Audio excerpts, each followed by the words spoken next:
And they are underway. Boy, they weren't wasting any time at Camden Yards. Marcus Semien, that was the first pitch, and a one-hopper to short. A nice play by former Blue Jay Freddie Galvez as Semien is retired on one pitch, and they are not waiting around at Camden Yards as Charlie Montoyo's Blue Jays come in on a 4-game losing streak. Just got swept by the Yankees. The Orioles have lost 8 in a row. The Blue Jay lineup: Note Oscar Hernandez still on paternity leave. Vladimir Guerrero Jr. has big numbers at Camden Yards and big numbers against the Orioles in his career. You can say the same for Randall Grichuk. So we'll see if the Blue Jays can get off to a nice early start. With Thomas Eshelman on the mound for the Orioles tonight, a change for Baltimore as Bruce Zimmerman, who was supposed to be the starting pitcher, was placed on the IL today with a biceps problem. So Eshelman, who faced the Blue Jays a couple of times last year, summoned from the minors to make a spot start, his first big league appearance of this season. And the 0-2 is swing and a miss. Tabby, he gets Bichette to chase, and he strikes him out on 3 pitches. Now, you mentioned Eshelman just came up this season. This is his season debut. At his contract selected from their AAA team before tonight's ball game. There are the numbers for 6 games down in the minor leagues. A 6.41 ERA. He doesn't throw very hard. He's basically a fastball slider type of pitcher. He's been with the Houston Astros organization. The Orioles got him from the Phillies organization. He's got to give them some innings tonight. Again, he's not going to throw the ball by you, so the Blue Jay batter's got to be ready early. That's the fastball there at 89 miles an hour as Vladimir Guerrero Jr. takes it high, ball 1. Vladdy comes in hitting .342 on the season, and he's on an 8-game hitting streak, during which time he is hitting .419. The 1-0, and it's inside, 2 balls and no strikes. Had a chance to watch Vladdy take batting practice today, and he was really trying to concentrate in the middle of the diamond, hitting off John Schneider like he does every day. Hits a lot of bombs to center field today. Nodding a little bit, as we sometimes see him do after he takes a fastball in for a strike. 2-1, so he has seen 3 pitches from Eshelman, all of them fastballs so far. And the 2-1 fouled back. A big cut there by Guerrero. 2-2. That one was elevated to Guerrero, and Vladdy has been some kind of hot all season long. Missed it back. I bet you he wishes he had that pitch back. 2-2, and he got jammed with a fastball and fouls it off the inside of his left knee, and he's trying to walk that off a little bit. I think it went down, hit the dirt, and then came up and got him in the knee, and it did, and that you would think Tabby would cushion the blow a little bit less damage there. Yeah, that helps. Noticing a little bit more that pitchers have been challenging him with fastballs lately. Got a change up there on the 2-2, and Guerrero fouls it back. Just underway, 2 down and the base is empty. No score, top of the first, as the Blue Jays meet the Orioles for the first time all season. Robbie Ray will be on the mound for the Jays tonight. Guerrero slams it down to third, but Michael Franco is there when the Blue Jays are retired in order in the top of the first. Chicago White Sox, Boston Red Sox. His June stats are off the charts. .245 earned run average. He's thrown 18 innings, had 32 strikeouts, just 5 walks this month. And he starts Mullins with a strike at the knees over the outside corner, left-hand hitting outfielder. He'll be followed by Trey Mancini and then Austin Hayes. No score, bottom 1 as a slider comes in low. A ball and a strike from Ray, who's been very consistent, routinely going 6 innings or thereabouts, start after start. Starting pitching, even with all the troubles the Blue Jays have had, has been pretty good. It's been leads getting away late that's been the problem. 1-1, an inside corner with a fastball, 1-2. He's been the Jays' best starter recently, just pounding that strike zone. He made a great adjustment in his last start against the Boston Red Sox. Knew that they were aggressive, started throwing them more sliders. Fly ball to right center field, and this is going to get out. A home run for Mullins as he turns around a fastball from Robbie Ray. It's his 10th home run of the season, and the Orioles have an early 1-0 lead. Well, I mentioned that Mullins and Mancini are their best hitters. So Brandon Hyde has them hitting 1-2 in this lineup for the Orioles. That's been a little bit of a problem for Robbie Ray this season. That's the 17th home run that he has given up. Fastball, four-seamer right down the middle. Robbie's had 17 walks allowed this year. That's his 17th home run. So he's given up as many home runs as walks. And that's a shocker right there from Cedric Mullins as he hits his 10th to lead off this one. Now Trey Mancini, another guy with some power. He's got a dozen home runs on the season, hit 35 2 years ago. And as many baseball fans will remember, did not play at all last year as he fought and beat colon cancer. And great to see him healthy and back playing Major League Baseball again. But another productive player near the top of the order for the Orioles. And a guy that you really cheer for. You get the chance to talk to him every time we go into Baltimore. You know, I heard the news last year about that. You know, we were all praying for him and so happy that he's back on the diamond playing baseball. He is a wonderful person. 2-1 the count now. Tabby mentioned that's the 17th home run given up by Ray this year. As well as he has pitched, and he's been great this year, that's the second most in baseball on the season. So for Ray, as he gets a swing and a miss, Tabby, for Ray, it's either no contact or some hard contact. There's not a lot of in between for Robbie Ray. Yeah, and that's been the mystery. You know, when you watch Robbie Ray and you look at his stats this season, the home runs given up, the dominant stuff, the fastball, the slider, the changeup, and the curveball as he picks up his first strikeout on that check swing. But on the fastball, and it's hit 97 miles an hour. That's the 11th home run he's given up on that four-seam fastball this year. That's a mystery. Boy, did he get a chase there on a slider in the dirt by Mancini. And that's the first out of the night for Ray. 1-0 Baltimore, bottom of the first. The number 3 hitter is Austin Hayes, the right fielder, hitting just .226. And the Orioles 11th out of 15 teams in the American League in runs per game. The pitching has been an even bigger problem. They are dead last in ERA on the season, and overall their record is 22-46. And the crazy thing is, in early May, the Orioles were 15-16. They've gone 7-30 since, including the 8-game losing streak that they bring into this game tonight. As Ray pumps in a strike, 1-1. Do you know, Tabby, the last year that the Baltimore Orioles were a better than 500 team? Off the top of your head, can you make a guess at that? I would guess around 2016 because they played the Blue Jays in the, I knew in the playoffs, right? That. Yeah, well done. That's exactly right. 2016 when the Blue Jays beat them in the wild card game. And it's a different team. Back then they were power packed. Manny Machado, Jonathan Scope, you know, Adam Jones, Chris Davis. That home run in the first inning, just their 73rd of the season. They came in 13th in the American League in home runs. Quite a difference from that team just 5 seasons ago. Ray kind of surveying the situation as he's fallen behind 3-1 on Hayes. Brandon Hyde, the manager of the Orioles, and knew, you know, it was a rebuilding situation with the team he was taking over. Big cut and a foul back by Hayes. 3-2.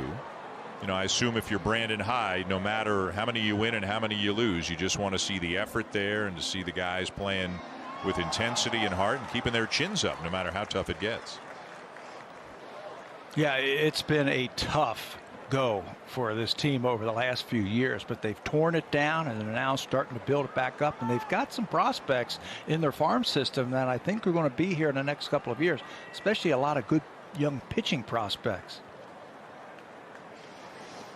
Full count on Hayes with the 1 down in the bottom of the first. Adams the target. Ray the pitch, and a fastball just inside at 97 as Ray walks him. Defensively for the Blue Jays tonight, Gurriel, Grichuk, and Biggio again in the outfield. Santiago Espinal gets the start again over at third base. He'll be joined by Bo Bichette on the left side, Simeon Guerrero on the right side. Riley Adams gets the start behind the plate tonight. And in center field, Randall Grichuk loves it at Camden Yards. He's had 8 home runs and 21 RBIs in just 19 games in this ballpark. And oh yeah, by the way, he's been playing a very good defense in center field for the Blue Jays. He hasn't made an error this season. Ryan Mountcastle will look at a fastball over the outside corner for his strike. The cleanup hitter for the Orioles, their left fielder, who made his major league debut last year, but he still has rookie eligibility this year. Hit his first 2 home runs in the big leagues last year against the Blue Jays in Buffalo, both of them off Tanner Roark. As a throw to first drives Hayes back to the bag. Another guy who's got power, and another guy who figures to be a pretty important piece of the future for the Baltimore Orioles. Yeah, he's got some power, Dan, but he's also got some swing and miss. He's got to close up some of the holes that he has in his swing. He's got a lot of strikeouts, but you got to be careful with them. He's got a lot of power. There's some swing and a miss on a slider down and away. To your point, he has struck out 76 times in 242 plate appearances, and he has only walked 8 times. So one of a couple of Orioles with a ratio like that. Blue Jays have a couple of guys not far off from those numbers in terms of walk to strikeout ratio. 0-2, and busts him up and in, ball 1. That will happen with young players. We saw that with the Blue Jays over the last few seasons. The young hitters getting acclimated to big league pitching, trying to understand what they're doing to them. We saw a lot of swing and miss on the Blue Jays. They've rectified that situation. I'm sure Mountcastle will do the same thing over the next few years.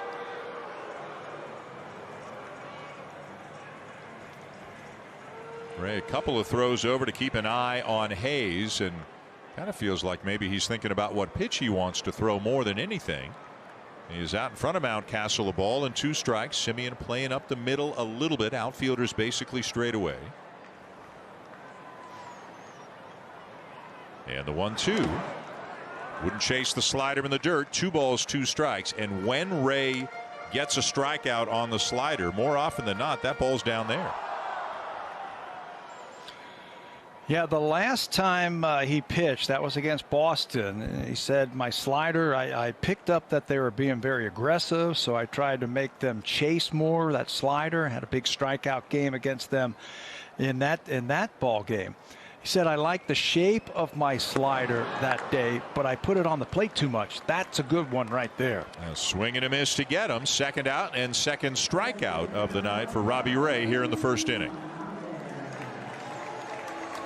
You can go upstairs with the fastball or throw that slider that looks like a strike down and in, and right at the last second you can see it get right underneath the bat of Ryan Mountcastle. He made the adjustment after he bounced the previous pitch in the dirt, knew what he wanted to do, threw a good one there to get the second out. Blue Jays down 1-0, bottom of the first, runner at first, 2 down, and here's the DH, Anthony Santander, who takes high, ball 1. Santander, who had really good numbers in the abbreviated season last year, had an .890 OPS, 11 homers and 32 RBIs in just 37 games. Not nearly having the same kind of season this year. He's hitting .250, 4 home runs, and the OPS is down over 200 points from where it was just a year ago.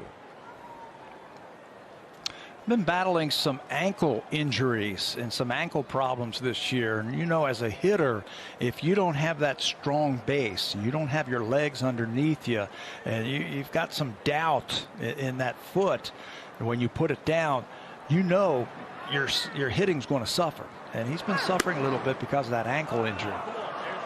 1-0 is right on the outside corner for a strike, 1-1, says Jansen Visconti, who is the home plate umpire tonight.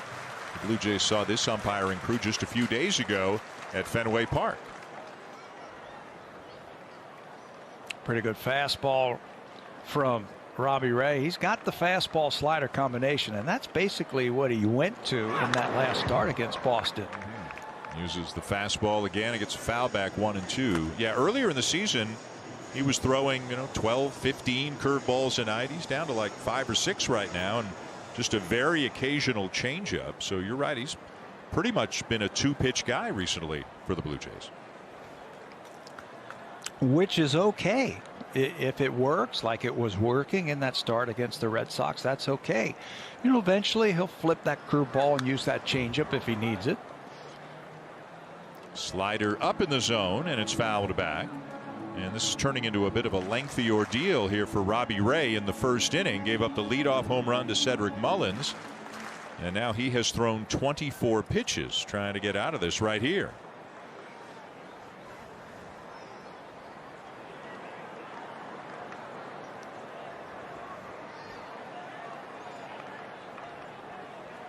One, two, and he got him.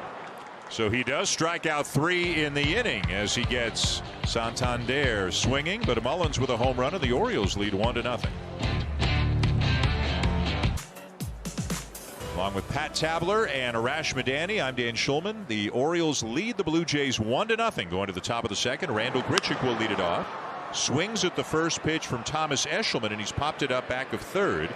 In foul territory, Michael Franco is there, and just like in the first inning, Eshelman gets an out on the first pitch that he throws. I don't have a problem with that, because you look at the number of the Blue Jays and what they're hitting, swinging at that first pitch. It's pretty good. They're second in all of baseball hitting the fastball. They've got a .286 batting average on a fastball.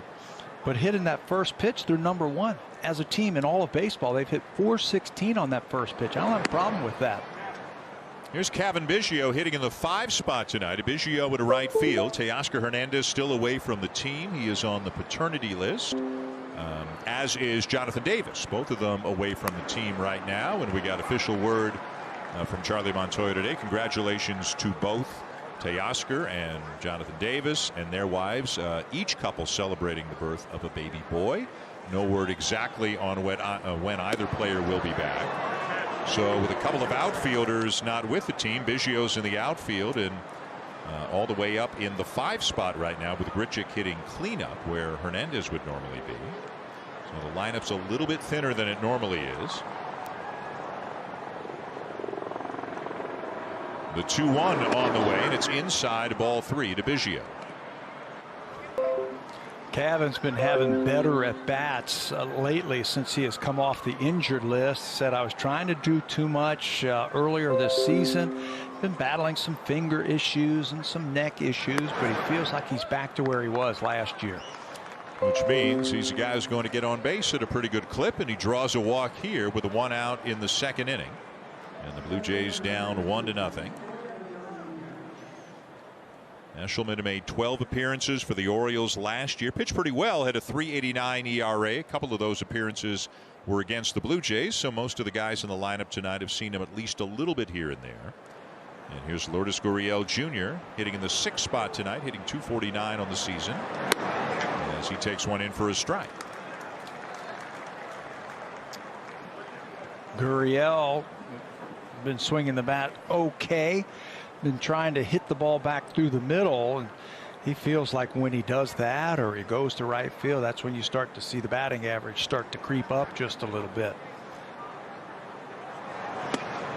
0-1, and he lays off a breaking ball outside, a ball and a strike. As you said, Tabby, Eshelman is going to have trouble throwing the ball by these Blue Jays hitters. He's kind of 88, 89 with a fastball. Will throw a slider, also a changeup that the Blue Jays have seen a couple tonight. Throw to first, and diving back in is Biggio. The rest of the pitching for the Orioles, the numbers just get worse. Dean Kramer will start tomorrow night. He's got an elevated ERA, and Matt Harvey will start on Sunday afternoon. Another guy who's struggling this year. Very inflated numbers. Gurriel with a big swing, but he has popped it up back in shallow center field, and Mullins, the center fielder, comes in, calls everybody off, and he makes the play for out number 2. Well, another tough year for the Orioles. Again, after a pretty good start over the first 5-6 weeks or so, they have been in a tailspin since. The second worst record in baseball. Only Arizona's worse. An ERA over 5. Pitching is really a big problem. They've allowed the most home runs in baseball. The Blue Jays have hit the most home runs in baseball. So we'll see if those trends continue over the weekend at a pretty homer-friendly ballpark. This is a tough place to pitch. That doesn't give you any excuses for those type of numbers. They've just been poor so far this season. Again, they've torn the whole thing down and they're building back up, and they're just waiting for some of those young pitchers that they have in Double-A to eventually get here to the big leagues. Joe Panik getting his start tonight as the DH for the Blue Jays. And Panik's been swinging the bat better lately than Rowdy Tellez has. Tellez not in the lineup tonight. Panik DHing, hitting .267 on the season, hitting .341 over his last 17 games. Gets a breaking ball and he pops it back out of play. And Eshelman, again, not overpowering at all, but he's been around the zone for the most part. He's out in front 0-2. Blue Jays were expecting a left-handed pitcher tonight in Bruce Zimmerman.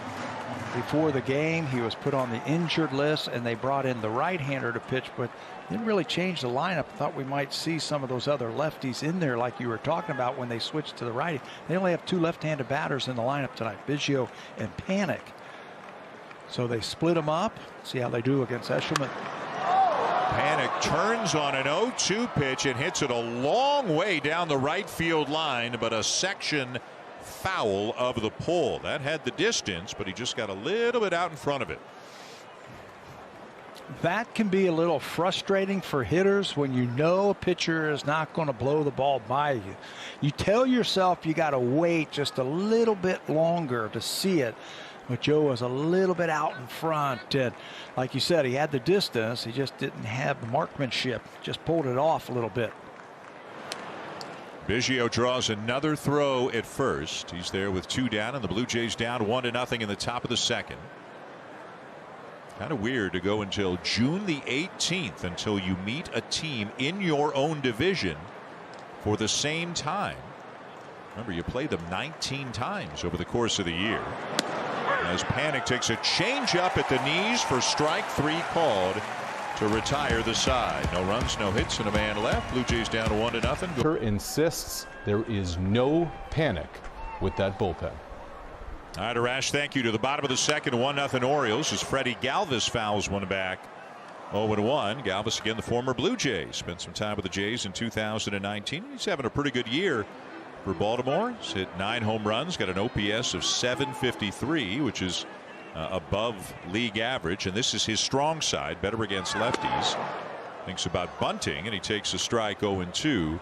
Tabby, back to Arash's report and Pete Walker's comments, and you know, as you know, as a player, everybody knows there's nothing more demoralizing than a bullpen giving up a lead late. And the Blue Jays have had it happen to them time and time again in the last couple of weeks.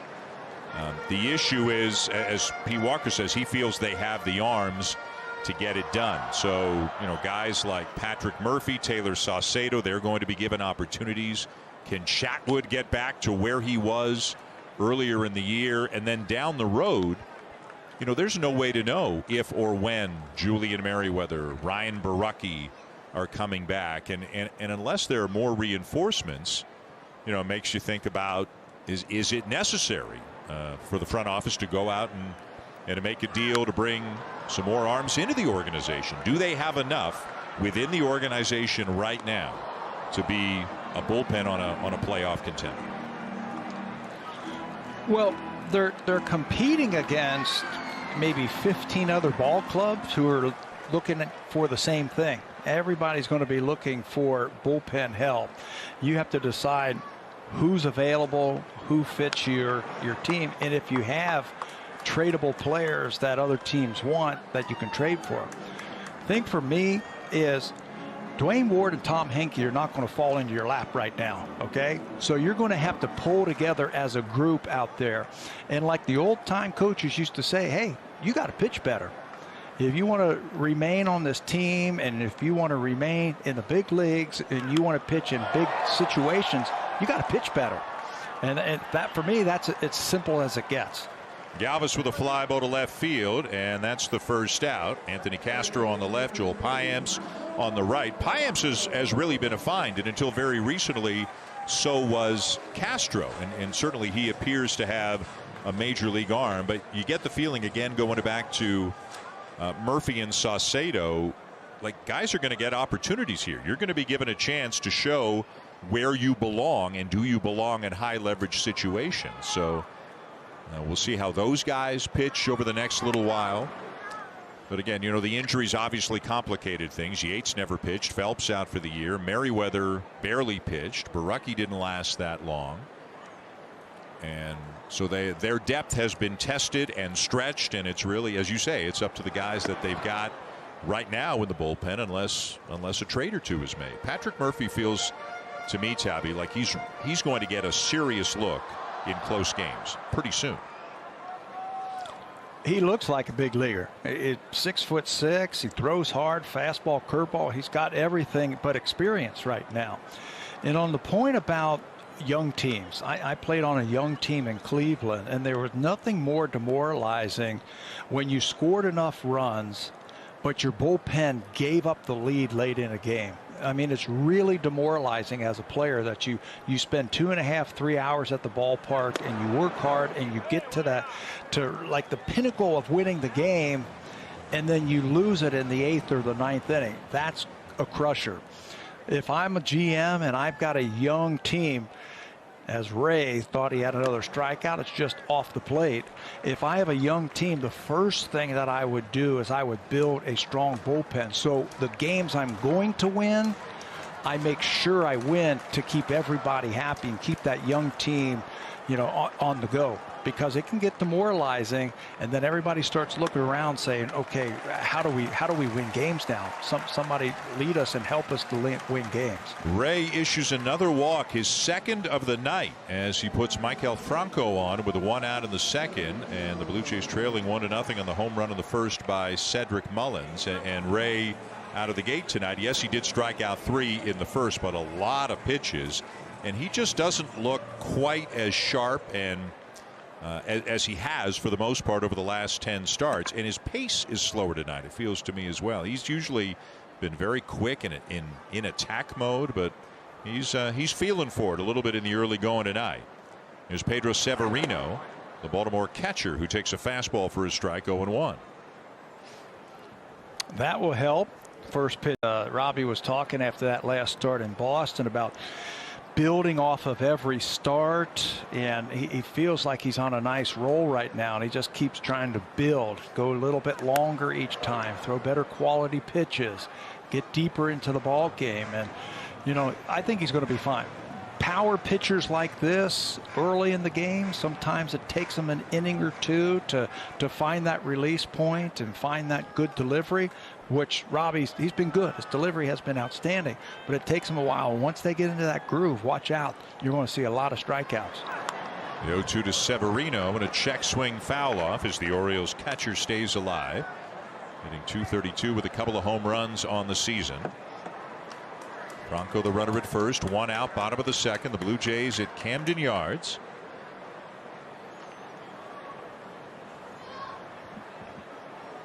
And 40 pitches through an inning and a third for Robbie Ray. 0-2, and he wouldn't chase the slider. 1 ball, 2 strikes.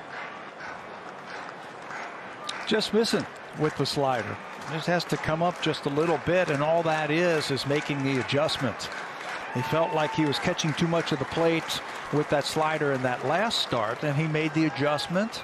Felt like they were aggressive, so he made the adjustment, and he'll make the adjustment here. Just bring it up just a little bit. 1-2, down and in. Slider again. Severino wouldn't chase. It looks like the Orioles have come into this game with a pretty good understanding of what Ray is going to try to do, and that's get out in front of him with a fastball and then try to finish him off with a slider. Yeah, everybody's watching the same game. And that's when good pitchers are at their best, when they become unpredictable or they pitch a little bit backwards. You're looking for a slider, and I throw you a fastball. Fastball laced down the left field line, but foul. Boy, Severino had a good pass at that, but Vladdy's going to say get back to the plate. That ball's foul. He doesn't have any fun playing the game, does he? Yeah.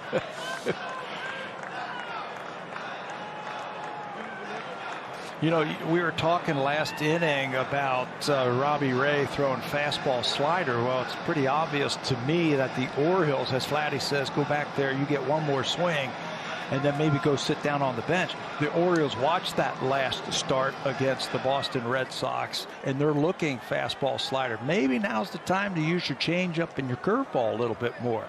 That's what I mean about being a little bit unpredictable. Here's the 2-2. And he gets him swinging. Fastball up above the belt for out number 2. Well, he is feeling for it a little bit tonight, as we mentioned, but he has been outstanding for the last 10 starts or so. And in the month of June, 32 strikeouts in 3 starts, and all of them have come with either the slider or the 4-seam fastball. Most of the fastballs up, Tabby, most of the sliders down and in to the right-handed batters. Yeah, look at those yellow dots right there. That's where the slider is. It's on the plate or it's just below it. And then you can use the fastball up. And tonight, he's bounced a couple of those sliders, and he'll make the adjustment, whatever it is, inside his delivery, what he needs to do. He's just had a fantastic month of June. Number 9 hitter in the Oriole lineup is second baseman Pat Valaika, hitting just 192 on the season. As he takes a little high. 2 balls and no strikes. That is now 46 pitches for Ray. He has thrown 17 sliders, 28 fastballs, and 1 changeup, and no curveballs. And he's been a 2-pitch guy in this game tonight. He's really gone away from his curveball recently. And he's good enough that he's been able to have success basically using just the 2 pitches. There's a curveball, first one. So the slider's like 88 to 90, sometimes 91. That was 83. First curveball of the night. And not surprisingly, it was taken for a strike, 2-1. Orioles have showed a lot of patience against Robbie Ray. He's had some really close misses around the plate. Maybe you start using that changeup a little bit more early in the count and get some early swings. Fastball swung on and missed, 2-2. You know, if you use that changeup early on and you get a little anxious hitters for the Orioles, maybe they roll over that thing. They read fastball, but you've changed up on them and they roll over and you get some easy outs so you can have some quicker innings so you can go deeper in this game. This one is lined into left for a base hit. Valaika with a single. Franco up to second on the play. And again, another long inning with a lot of pitches on a warm night for Robbie Ray in Baltimore. Slider down and in. Caught too much of the plate once again. And Valaika's hitting 9th with just 11 RBIs, a home run, and a batting average of sub 200. So he's got his work cut out with him now because they got Cedric Mullins, who's already taken him deep tonight. Yeah, Mullins, who came into the game hitting .410 in the first inning this year. Hit a 1-2 fastball out to right center. 1-0 Orioles, bottom of the second. 2 on and 2 out.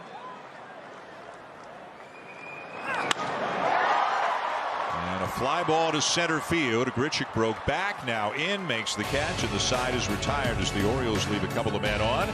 Blue Jays coming up, trailing 1-0. Pacific on Sportsnet and CBC.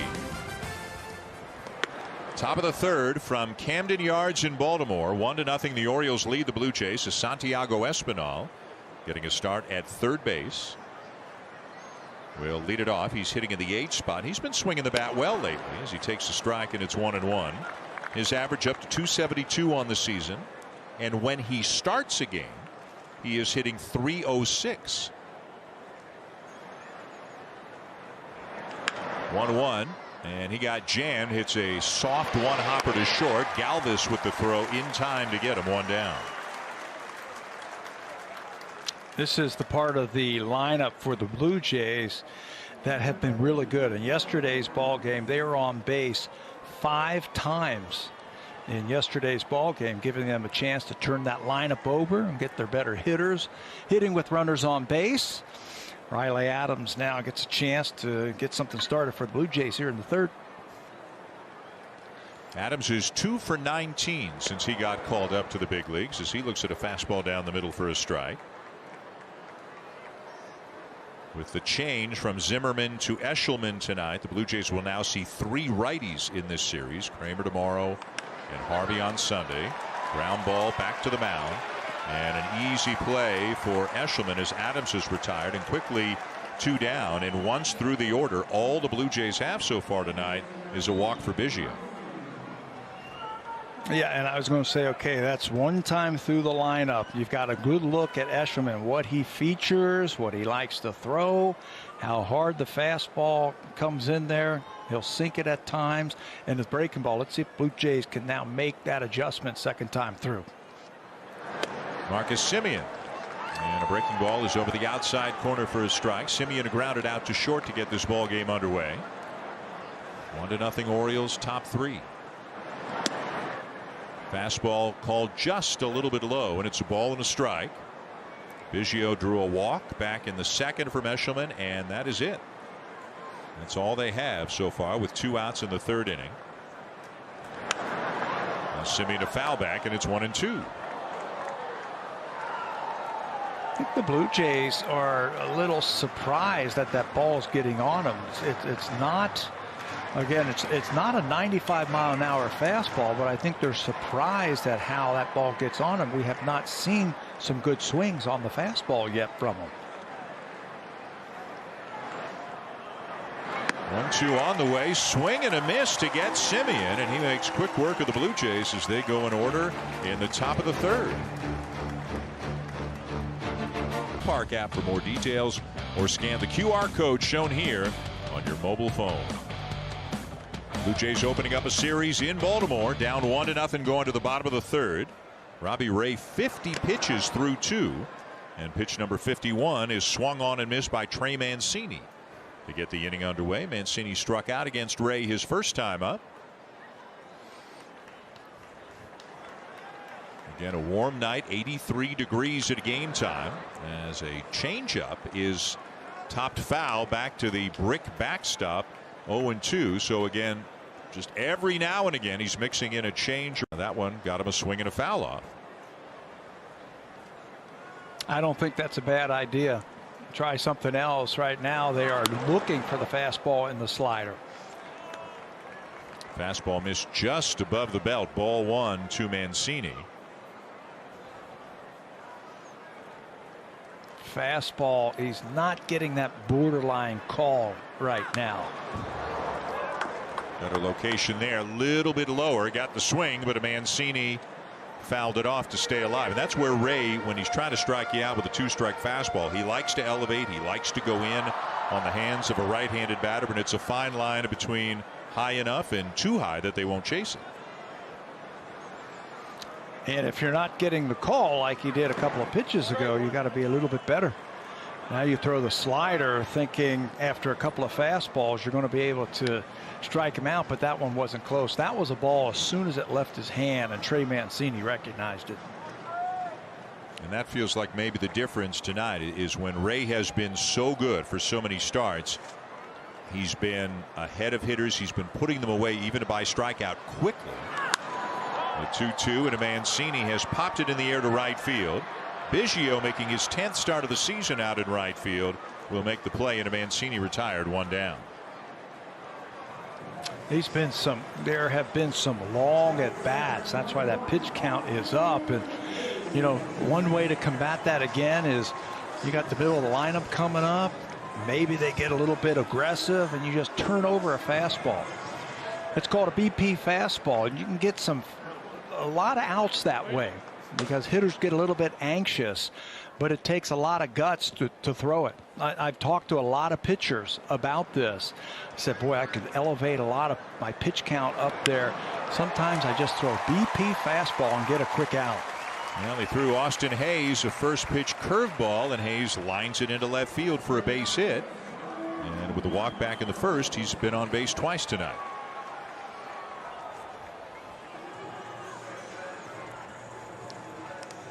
being unpredictable. Throw that breaking ball first pitch, but Hayes is on that one like he was looking for it. So now Mountcastle, who struck out his first time up. Blue Jays coming into the game 33-34. They are under 500 for the first time since late April. And there's the first pitch changeup down and away, ball one. Split the 4-game series with the Red Sox, got swept by the Yankees. A lot of 1-run losses in the last couple of weeks.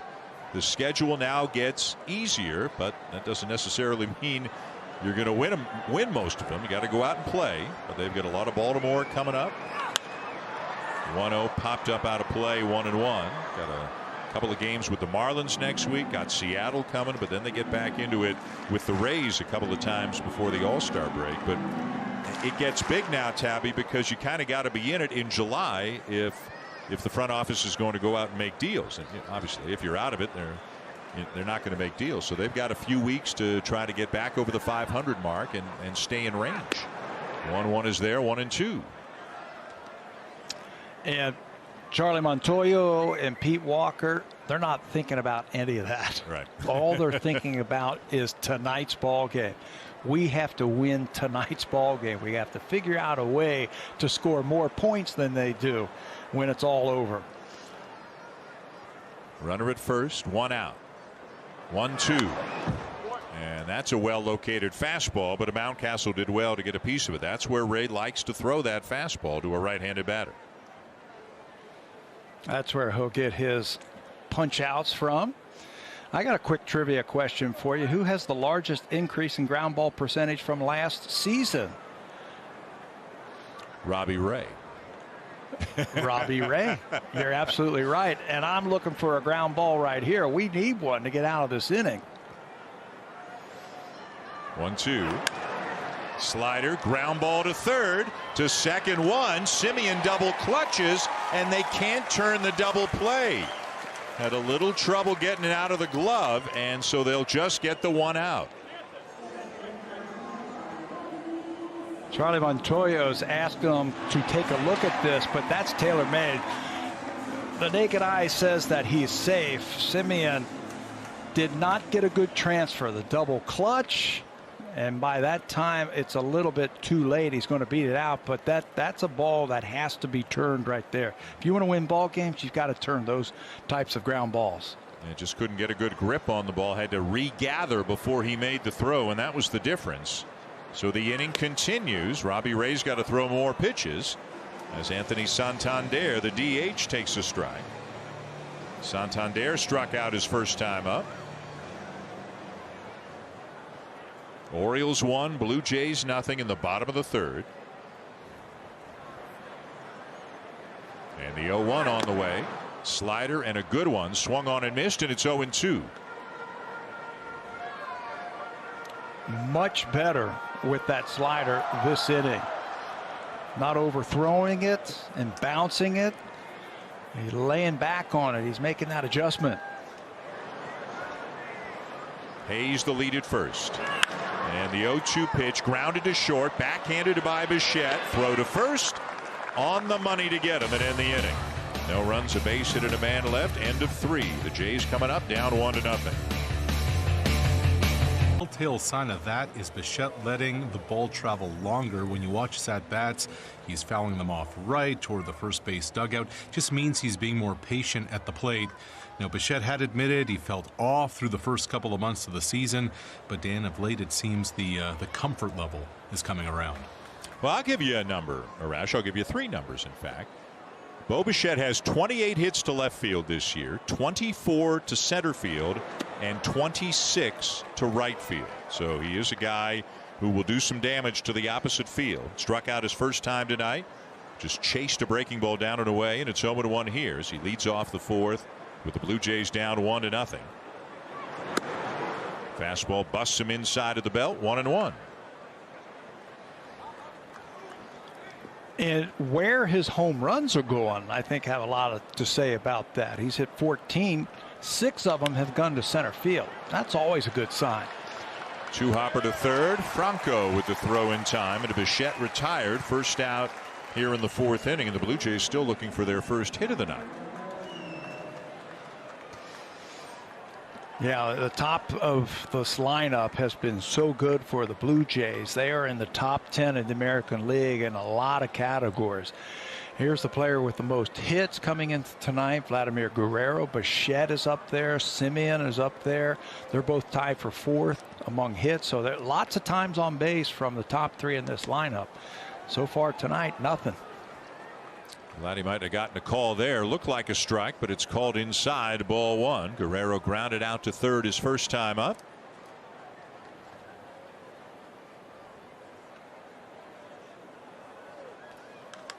(1-0) and a swing and a high fly ball to left field. Drifting back on it is Mountcastle, and he's got room right on the edge of the warning track to make the play. 2 down. Just missed that one. Not a lot of experience for the Blue Jays against Eshelman. They did see him a couple of times last year, but not a lot of at-bats for these guys. And Guerrero just missed that one. It looked like a changeup that had him out in front. I'll tell you what, Vladdy's going to be thinking about that pitch for the rest of the night. So 2 down and the base is empty for Randall Grichuk as he takes outside, ball one. Grichuk hit 7 home runs in 10 games against Baltimore last year. But after being so steady for the first couple of months of this year, Grichuk is in a bit of a drought right now as he takes a strike, 1-1. Came into this game tonight hitting 163 over his last 12 games, and that has dropped his average down to 263 on the season. He was flirting with 300 every now and again earlier this year. 1-1, and this ball is well hit to left field, but just foul down the line, just out in front of it a little bit. And it is 1-2. Well, you talk about Randall and what he has done. He got off to a great start in April at 282. He's never been a real high average kind of hitter. Follow that up with a 295 showing in the month of May, driving in a lot of runs. June hasn't happened for him so far, but we saw some signs in last night's game for a single to center field. He needs to start hitting the ball all over the field again. He flies out to shallow center, and again the Blue Jays go in order. Down 1-0 going to the bottom of the fourth. Jays opening up a series in Baltimore. Got some Jays fans at Camden Yards, but not a whole lot to cheer about so far. Jays are down 1-0 going to the bottom of the fourth. Robbie Ray to face Freddie Galvez, who takes a curveball over the outside corner for a strike. Galvez with a fly ball to left field in his first at bat tonight.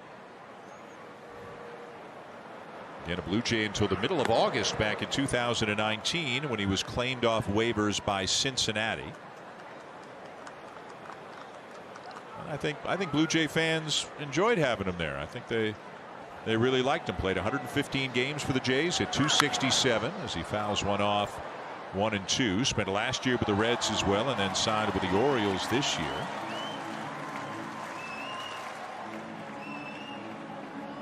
I enjoyed watching him play for the time he was there. Played the game the right way. Veteran, he took his talent, to the best of his ability. Played the game the right way. He's not blessed with outstanding talent of like a Carlos Correa or a Trevor Story, but he plays the game the right way. There's always a spot on a team for somebody like Freddie Galvez, and a good dude too. He left the Blue Jays because they had a young phenom coming up that year, and that guy is now standing out at shortstop for the Blue Jays. That's why he left the team. That's right. That's the year that Bo Bichette debuted, as Ray spikes a breaking ball into the dirt way out in front of the plate. So now a full count on Galvez, and again this has been the pattern tonight. He'll get to 2 strikes, but then it'll go to 2-2 to 3-2, and that's why the pitch count is as high as it is. 3-2, and a swing and a weak ground ball towards second. Semien flips it just in time to get him. 1 down. Semien, it reminds me a lot of Freddie Galvez. They play the game the right way. They come to play every single day. They don't beat themselves. They help their team in little ways to win ball games. And 2 very good major leaguers are going to have long careers. One down now for Maikel Franco, the former Philadelphia Philly. Has a few good years earlier in his career with the Phillies as he takes low, ball one. Got some power. They let him go. The Phillies let him go into free agency a couple of years ago. He signed with Kansas City. They let him go after the year, signed with Baltimore for this year. And this is what, when you're a team like Baltimore and you're waiting for your farm system to get stronger and produce people, you sign guys like Franco and Galvez just to fill in for a year or two until those prospects start showing up in the majors.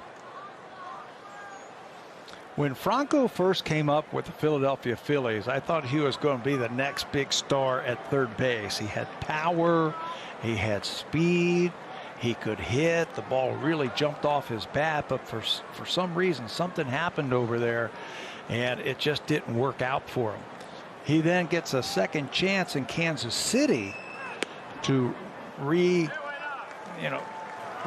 his career and had a good year with the Royals. But they didn't want to sign him. And I guess, when you have a couple of years in the big leagues and you're eligible for arbitration, you start making big money, you better have outstanding seasons for somebody to make a commitment to you like that. He swings at a 3-0 and sends it to shallow right field. Biggio comes in to make the catch, 2 down. Every local family-owned home hardware supports the specific needs of their community, because that's what being locally owned, genuinely Canadian is all about. Dan Shulman, Pat Tabler, Arash Madani, the Blue Jays in Baltimore and trailing the Orioles 1-0 in the bottom of the 4th inning. It's Pedro Severino, the batter for the Orioles, and Jansen Visconti, the umpire. Look like they're having a pretty serious conversation about something before Severino digs in. Severino struck out against Ray, one of 4 strikeouts that Ray has to this point of the game, as he misses for ball 1. Well, if he can get Severino, it would be a very quick inning for Ray compared to some of the earlier innings tonight. And again, every pitch he can save is maybe another batter he can face later on in the game. 11 pitches so far in this inning. 1-0 slider there for a strike, 1-1. Robbie has been consistently good for 6 innings when he takes the mound. The shortest outing that he has had this year was 4 2/3 innings. That was at New York versus the Yankees when he just didn't have it. Shortest outing, he threw 80 pitches in 4 2/3. But he has been golden for 6 innings. I mean, write it down. He's going to give you 6 good innings. He's going to give you a chance to win the ball game. He's had some high strikeout games, of course, a 13 and a couple of 10s. But he has been so consistent this year, and I think the Blue Jays' best starter in the month of June. 2 down to the bases empty, a ball and 2 strikes. The count on Severino. And time requested by Severino just as Ray was getting going, and I don't know if Severino or anybody would have noticed, but Adams, Tabby, the catcher, looked like he was tapping the dirt down and in, which suggests, unless it was a decoy, that a slider was coming. Let's see if they rethink it. No, he does the same thing, and it was a decoy. Fastball up and away, 2-2. So Adams trying to mess with Severino a little bit by trying to make him think it was a slider down and in. A catcher doing that to a catcher? That's not fair, is it? You can't do that to your fellow catcher. Plus, he's not going to fall for that. 2-2. There's the slider and a swing and a miss to get him as Ray sets down the Orioles in order for the first time. 1-0. The Blue Jays trailing at the end of 4. Time now. See if Giannis and Chris Middleton can get the Bucks out of that series against Kevin Durant and the Nets. Top of the 5th inning from Camden Yards. Orioles 1, Blue Jays 0. First pitch swinging. Kevin Biggio sends one foul down the left side out of play. Biggio walked in the 2nd. That's the only base runner the Blue Jays have against Thomas Eshelman in his first big league appearance of the season. He was with the Orioles last year, but was not on the 40-man roster. Started off in the minors, just got called up today because Bruce Zimmerman went on the IL. The 0-1 and in there with a fastball for a strike, 0-2. And it's not like he tore up the minor leagues this year. He had 6 appearances, 3 starts, 0-3 with an ERA of 6.5. But he's not pitching like that tonight so far against the Jays. Shift on against Biggio, who takes down and in. He'll be followed by Lourdes Gurriel Jr. and then Joe Panik, the 5, 6, 7 hitters for the Blue Jays. Biggio's been swinging the bat well since he's come back off the injured list, lengthening out that lineup a little bit, usually hitting down in the 7 or 8 spot. And now he swings and hits one to Galvez, who's playing to the right of second with a shift on. So that's 6-3 on the putout for out number 1. Yeah, Gavin talks about his direction, and he feels like the direction's a lot better. That time right back through the middle. Unfortunately, Galvez was standing right there for him. Now Lourdes Gurriel Jr. hit a fly ball to center field his first time up. And lays off a breaking ball down and away for ball 1. Again, Teoscar Hernandez, don't know exactly when he'll be back. He is on paternity leave right now. And George Springer continues on his rehab assignment. No date given as to when he could be back. With Teoscar, you got to imagine he could be back this weekend, if not certainly by Tuesday in Miami. With Springer obviously a little bit more uncertain. Charlie Montoyo saying it's kind of a day-to-day thing. See how he's feeling, wake up the next day, see how he's doing, and then go from there. 1-1 is up and in. 2 balls and a strike. But in theory, in a week or so, Tabby, obviously Teoscar will be back, and in theory Springer could be back, and then the Blue Jay lineup will start looking like a lot of people envisioned it would look back at the beginning of the season. The 2-1, and Gurriel gets into one, sends it to left. It's deep and it's gone. Number 7 on the season for Gurriel, and that'll tie the game up at 1. Just a matter of time for the Blue Jays. Second time through the lineup, as they're starting to get the timing down now against Eshelman. The most impressive part about that swing, it was a high pitch, kept his hands above the baseball and swung through that high pitch. You get under that and try and launch it like they say. You launch that, you're going to pop it up or swing through it. Look at the hands above the ball and goes through the ball and keeps them up there high. And with that high finish, knocks that one right out of the ballpark. Pretty swing. And Gurriel excited about it. He's tied the game at 1 in the 5th inning. The first hit of the night for the Blue Jays, produces the first run of the night. Now 1-0 count on Joe Panik, DHing tonight. And Panik lines one into right field for a base hit, a 1-out single here in the 5th. That's a good sign. Biggio hit the ball hard, but right at the infielder in the shift. Gurriel homered, and now Panik is all over this pitch. It's like a cutter that stays up and over the middle of the plate.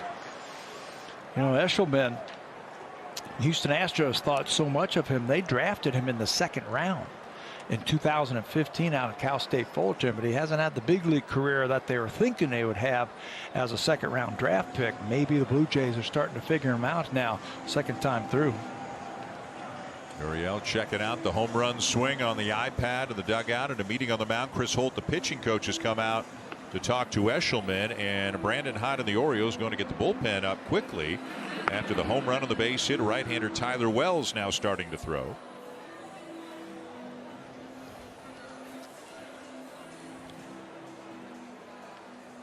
Gurriel having some smiles with Vladimir Guerrero. No Hernandez. They're missing the 3rd musketeer. They only got the 2 of them down there.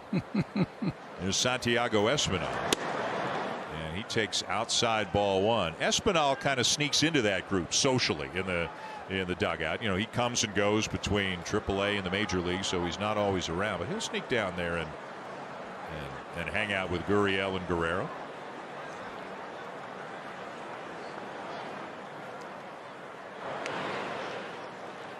Always on the outside, right, with one ear in to what they're saying and what's going on. But you're right, it's usually Teoscar in there, and they're having a good time. They miss their buddy. Hopefully he will be here for one of these games this weekend. And Espinal going to try to bunt for a base hit, and he's going to succeed. Franco charging. The only play was to barehanded. He couldn't come up with it, and it's a bunt single for Espinal, pushing Panic to second. When you are a utility type of player and trying to make your name in the big leagues, if you can show your organization, your manager, that you can do different things, you're just going to make yourself more valuable. We can see that he can field over at third base. He's starting to hit for a little power. That's a heads-up play for a young player to drop that bunt like that. A perfect drag bunt to get that inning, keep it going with a couple of runners on and just one out. Excellent idea from Espinal. So now Riley Adams catching and hitting in the 9 spot for the Blue Jays. He grounded out his first time up tonight. And a swing and a miss at a breaking ball down below the knees, 0-1. Looks like he's going to be a good low ball hitter. So anything up you got to take. Anything down, get ready to hit. He's got tremendous power. Hit a lot of home runs when he was in the minor leagues. Now he's just got to get the pitch that he needs to knock it out of the ballpark. 2 on, 1 out, and down and away, a ball and a strike. The Blue Jays tying it here this inning on the home run by Gurriel, then back-to-back singles by Panic and Espinal. And now Adams looking for his first major league RBI. See if he can cash in a runner or two here in the 5th inning and give the Blue Jays the lead. Wells, the reliever who was up in the bullpen for the Orioles, he looks ready. And knowing that Eshelman, just up from the minors, 3rd time through the order and all that, Brandon Hyde might make a move no matter what Adams does here. 1-1 and a ground ball hit to 3rd. Franco to second, one on to first in time. And the Orioles will turn a double play to get out of it. The Blue Jays, though, do tie it on the home run by Lourdes Gurriel Jr. And are the Blue Jays going to have a look at this? John Schneider is on the phone waiting for word.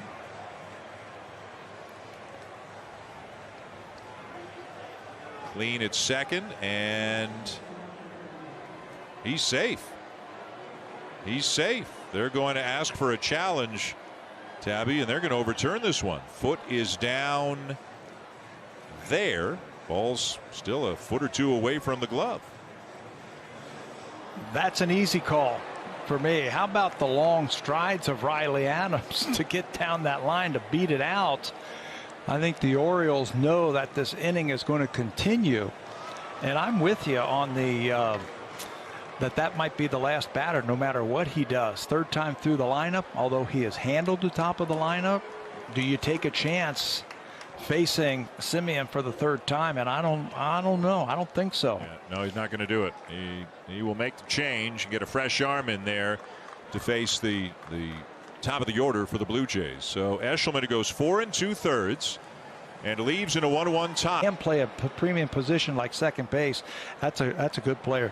This is Tyler Wells, 377 earned run average this season in 18 games. Fastball, slider, curveball, occasional changeup from the big right-hander who's listed as the same number on his back, 6'8".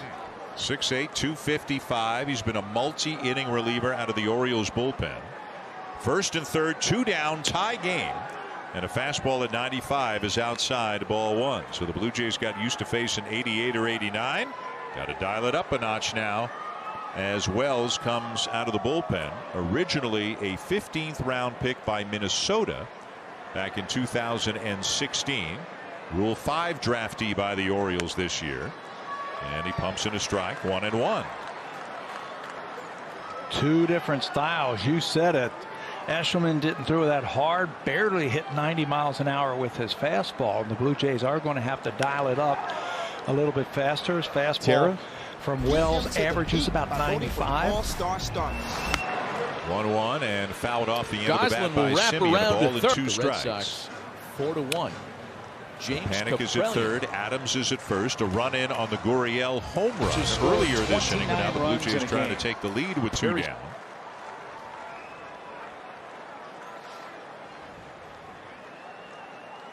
And the 1-2 Outside at 96. 2 balls, 2 strikes. The harder they throw it, the better the Blue Jays like it. This might feed right into the way they hit. They can hit the fastball as good as anybody in baseball. 2-2, not this time though. A swing and a miss to get him, and the Blue Jays will leave a couple of men on. They do tie it though with the Gurriel home run. Bottom 5 tied at 1. Robbie Ray 80 pitches through the first 4, 25 in each of the first 2 innings, 15 in each of the next 2 innings. Pat Valaika, the number 9 hitter for the Orioles, leads it off and looks at a fastball for a strike. Ray through 4 innings, a run on 3 hits, 2 walks, 5 strikeouts. Again, pitching well, just a lot of deep counts tonight. 0-1 and a swing and a miss. 0-2. Pete Walker was talking to our Arash Madani today, and Arash was asking him about Robbie Ray, and they said, you know, we've got a lot of confidence in him. We can push him because he's so strong. We can push him to 110, maybe 115 pitches. Maybe tonight's that night. You know, you got to get 6 innings. You would love to get 6 innings from him. Maybe you can get him up to 110, and that should get him through at least 6 innings tonight. Yeah, we have seen on occasion the last few weeks the Blue Jays push Ray, Steven Matz a little bit deeper into games. We've seen the odd 111, 112 in terms of pitch count, as that's inside ball 1. And given the issues in the bullpen, if you're confident your starter can do it, you're going to give him a chance. Ray with a season high 112 pitches that came against the Phillies back in the middle of May. 1-2 down and in with a slider, but this at bat is kind of what we've seen a lot of tonight. Starts him 0-2, then ball 1, then ball 2. He has not had many 3 or 4 pitch at bats. We've seen a lot of 5s and 6s tonight. Yeah, he's jumped ahead, but he hasn't been able to finish him off quickly. It might take him 3 or 4 more pitches. And another one coming after the foul ball. And I don't know if you just chalk this up to the Orioles having a good game plan, or just executing good at bats tonight, or his Rays location not been quite as sharp as it's been, but a little bit of stress on the face of Pete Walker as he looks on. And you know, he gets up near 100 in the 5th inning. Don't know if they would bring him back out for a 6th inning. We'll see how it goes here. The 2-2, and that's lined into center, a base hit. That's a really good at bat for a guy hitting under 200 on the season in Valaika, as we check in with Arash Madani. Yeah, Dan, when you talked about how deep they're going to go with Ray, well, one thing that Pete Walker talked about is as the season goes on, they want Ray to go deeper and deeper into games. They've really liked how he has bounced back well after his start. So Tabby, yeah, 110, 115 pitches, that is in the cards for Ray. I think our old friend Jack Morris would appreciate that quite a bit. Yeah, he certainly would, and good luck going out and getting the ball from Jack Morris before he was ready to come out of the game. Top of the order, Cedric Mullins, who homered in the 1st and flied out in the 2nd, shows bunt, and he takes outside ball 1. So Arash's point is well taken. The issue is the Orioles are messing with the game plan here by again continuing to have long at bat after long at bat. Nobody is throwing in the Blue Jay bullpen, but there are a whole lot of guys kind of standing and walking around and milling about. One of our extra monitors that we have in our respective spots is of each bullpen, as Ray gets a call on the corner, and it's 1-1. And you can kind of see, you know, they know too, Tabby, right? Like the relievers know when the phone might ring, and you know, they've all got their routines and they like to get a jump on things. So they're up and they're stretching and they're moving about and they're getting their arms loose, and just as soon as that thing rings and a number and a name is called, they will be ready. Got to credit Robbie Ray, I think, with his durability, his gym workouts. He says that's the bullpen right there. At the start of this inning, they were sitting down, and then that long at bat by Valaika, about 5 of them got up and they're starting to stretch. You see Anthony Cade doing arm circles just to get ready. They're watching the same game. They know that his pitch count is up tonight. Missed high with a slider, 2-2, 91 pitches. So he's thrown 11 pitches here in the 5th, hasn't gotten an out yet. And again, as we've mentioned, it's a hot night in Baltimore. It's up in the 80s, and Robbie Ray has really worked up a sweat. Did right from the beginning of the game. And the walking around and just getting loose continues. Everybody going through their own routine just in case. 2-2 is fouled off. And I know I've said it before, but boy, every at bat, he can get to 2 strikes, but it has been a struggle to get beyond that. And you got to give the Orioles some credit. You gave me a lot of choices. You said, is it the Orioles good at bats? Is it Robbie Ray just missing? And you gave another one. And I was going to say, I think it's D, all of the above. I think if you factor them all in, that's why Robbie has thrown. This is going to be number 93. He's been okay. The Orioles have been putting up some pretty good at bats. And hard contact there by Mullins, and it gets past Semien. He's looking at his glove, trying to figure out how he didn't come up with that one as he lunged to his right, but it got by him for a base hit, pushing Valleca up to second. High slider, left on left. And Semien, we have seen him this whole year come up with plays like this. He's looking around to find out where the ball was, and he can't believe that he missed that. So the first 2 reach here in the 5th inning, and that will get somebody up now. And it'll be Trent Thornton, first man up in the bullpen. Again, a guy able to work more than an inning and often pitches in situations like this. And the conversation, which is ongoing between a manager and a pitching coach, continues. Ray at 93 pitches through 4+ innings tonight. And working right into the heart of the order with a couple of men on and nobody out. The Blue Jays just tied it. But now the Orioles threatening in the bottom half of the 5th. Trey Mancini has struck out and flied out. And a slider for a strike, 0-1. Mancini has batted 2nd or 3rd for the most part this season for Brandon Hyde's team. He's got 49 RBIs out of the number 2 or number 3. That's 5th in the major leagues, tied for 5th in the major leagues. So when he gets his opportunities, he doesn't waste these run scoring opportunities. 373 with the runners in scoring position. That's how you drive in 49 runs in 68 games. But Ray's out in front, 0-2. 2 on with nobody out.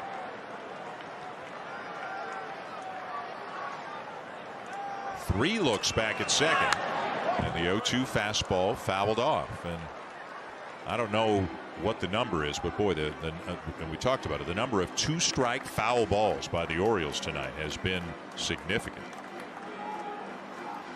Put away pitches. He's had a lot of chances to have put away pitches, and the Orioles have spoiled those pitches. Fouled off some good pitches. That one was right in tight, and Mancini's able to get a piece of it, but he just has not been able to put them away early. And another 0-2 foul ball off a 97-mile-an-hour fastball, about the hardest pitch that Ray has thrown tonight, but Mancini got a piece of it. There'll be times in at bats and in games where the adrenaline gets a little bit hotter and higher when you've got a couple of runners on. He knows his team just tied the score. One of their best hitters are at the plate. You need to dial it up just a little bit more, and Robbie found a little bit more on that last fastball. Again, the 0-2.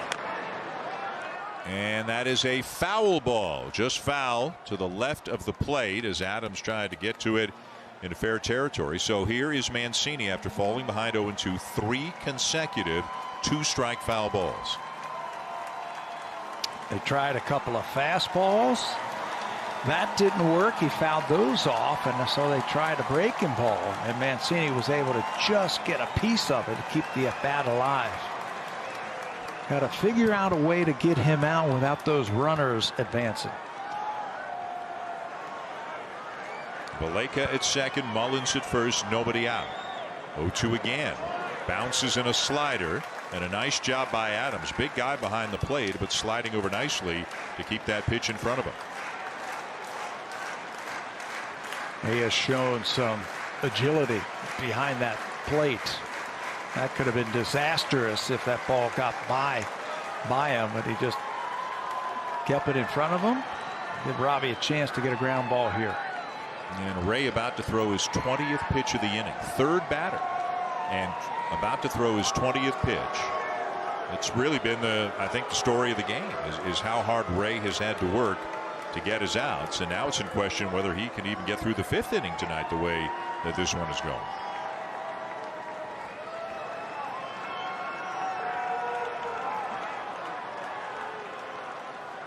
The 1-2 on the way. And a fastball fouled off. He does it again. Well, that's got to be unnerving for a pitcher. When you're pumping the fastball in there like that, there are the totals 100 pitches for Robbie. And you're pumping that fastball in there and you're making good pitches, and they keep spoiling those good pitches. And you tell yourself, okay, I got to throw a better one, or I got to throw another one, or I got to think of something different to get him out. It's got to be unnerving.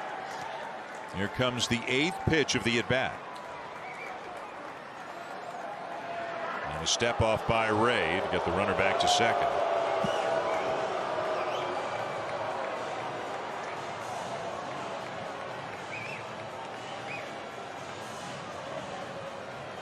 Thornton looks ready in the bullpen if needed. 1-1 tie, bottom of the 5th.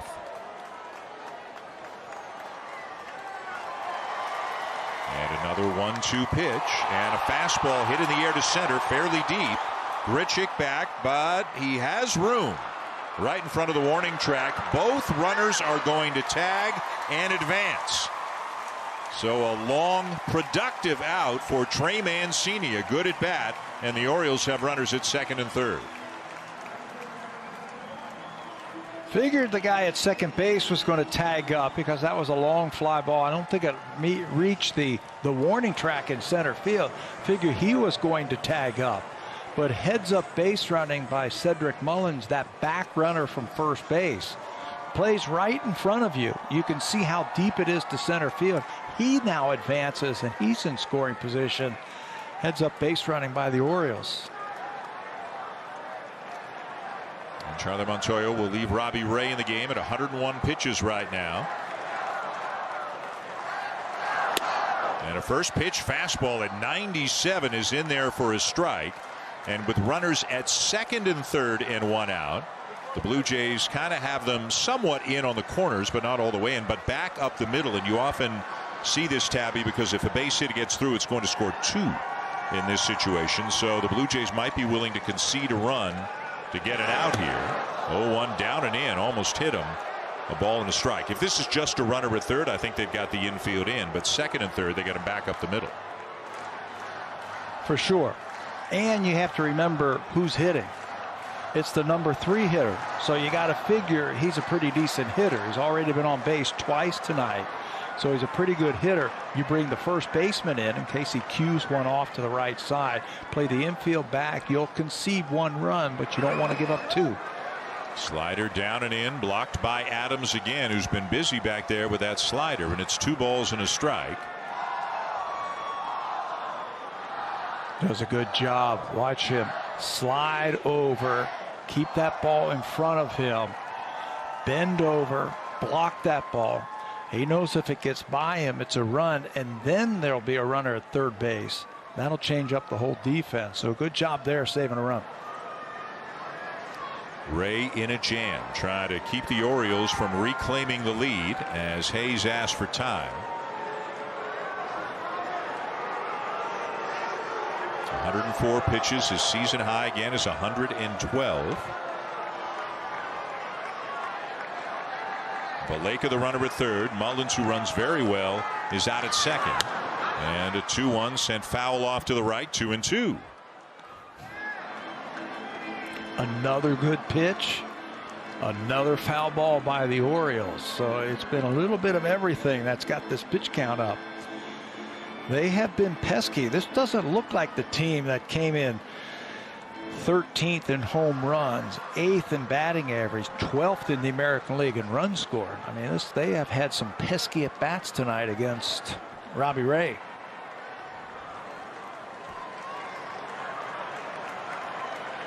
He's choking up a bit. 2-2 on the way, and a fastball sent to left field. It's going to drop in front of Gurriel. Down for a base hit, and a run will score. In is Baleka. Mullins is held at third. RBI single Hayes, and the Orioles go back on top. And here comes Charlie. That is going to be all. So Robbie Ray, right from the moment the game began, he had to work so hard for the outs tonight as the Orioles just kept putting up good at bats, and they knock Ray out with 1 out here in the 5th inning. Yeah, in this game tonight, and Ray is knocked out with 1 out in the 5th, down 2-1. Runners on the corners with 1 out, Tabby, as Trent Thornton comes into the game. Blue Jays used 6 relievers in last night's ball game when TJ Zoik only went 3 innings. They get 4 1/3 out of their starter tonight, so it's going to be an extended bullpen game again. Trent Thornton pitched a couple of nights ago against the Yankees, an inning and a third, had a couple of strikeouts. He was very crisp with his fastball. His cutter was very good in that one. They're going to ask him, I'm sure, to get through this inning, another one, and if he can have some short at bats, maybe even another inning, because they're so taxed down in that bullpen. Runners on the corners, 1 out, and Thornton to face Ryan Mountcastle. Starts him with a breaking ball up and in for ball 1. Mountcastle, the cleanup man for the Orioles, has struck out and bounced into a fielder's choice. Mullins now the runner at third, and again he's got great speed. Hayes is at first, and the 1-0 catches the inside corner, a ball and a strike. Trent's looking for that ground ball, just like Robbie got last time from Mountcastle. They could not turn the double play, kept that inning going. Orioles have been a tough at bat tonight. Curveball that's fouled off, and it's 1-2. Remember, the Orioles have lost 8 in a row. The bigger problem has been pitching. They've got some decent offensive players. As Robbie Ray looks on from the Blue Jay dugout.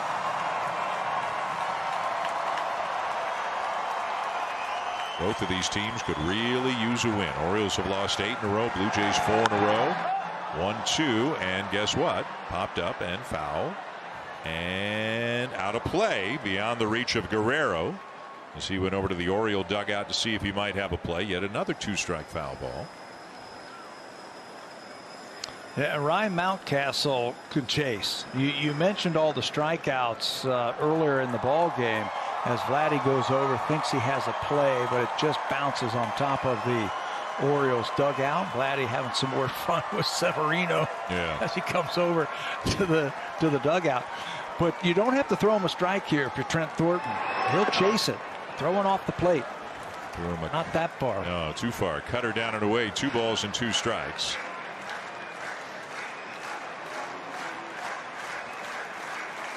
Thornton's done a little bit of everything. He was a closer at times in college. Of course, he was a starter for the Blue Jays, and now he's kind of working in a multi-inning middle relief role, although he has pitched in a bunch of different roles out of the bullpen, depending on the needs of the team on any given night. 2-2, and he got him swinging. 95-mile-an-hour fastball for out number 2. You know, that's how you pitch, and that's one thing that I've seen from Trent Thornton since his rookie year in 2019. You throw him a lot of slow stuff early in the count, and then you bust that fastball down and away, and it just messes with the timing of those hitters. That's a big strikeout for Trent Thornton. So 2 down, runners on the corners, and now a swing and a miss by Anthony Santander, a switch hitter who turns around to bat from the left side with Thornton on the mound. Against Robbie Ray, Santander struck out and grounded out. Boy, this feels big right here, doesn't it, Tabby? Thornton being able to get out of this and strand these guys. Keep it a 1-run game on the road. That's hooked foul off the netting down the line, and it's 0-2. Yeah, you do that, and it just gives everybody a boost offensively for the Blue Jays. First and third, your cleanup hitter coming out, and Trent punched him out. If you can wiggle off of this right here and get out, they don't score any more runs, it's going to be a moral victory. No balls, 2 strikes. And a fastball fouled back.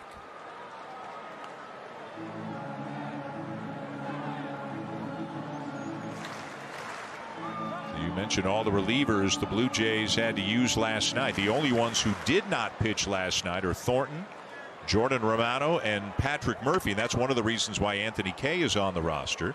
The Blue Jays optioned T.J. Zoik back down to the minors and brought Anthony Kay back just in case they got into a situation where they needed some length out of the bullpen.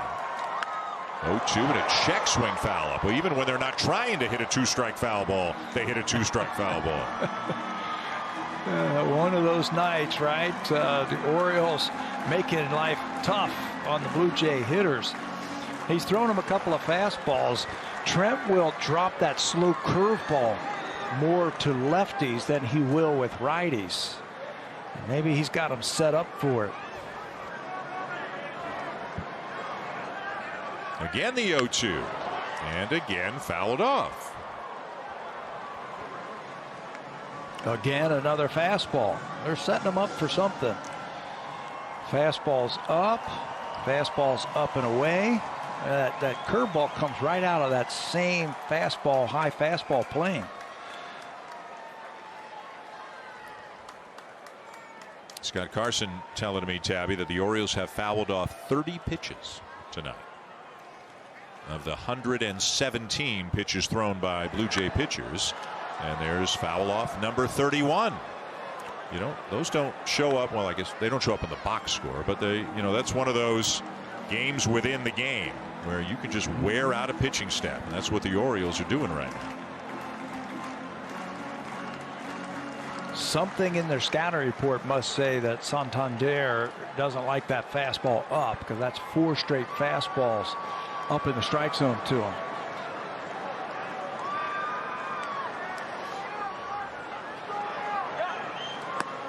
That pitch is high. 1 ball, 2 strikes. The Yankees are home to Oakland tonight, and the A's just took a lead on a 3-run homer by Tony Kemp.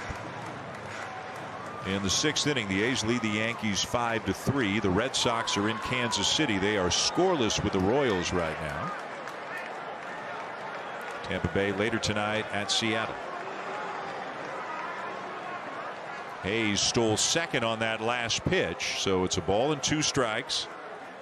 And now Hayes into second, so 2 in scoring position with 2 down as Thornton again tries to keep this at just a 1-run deficit.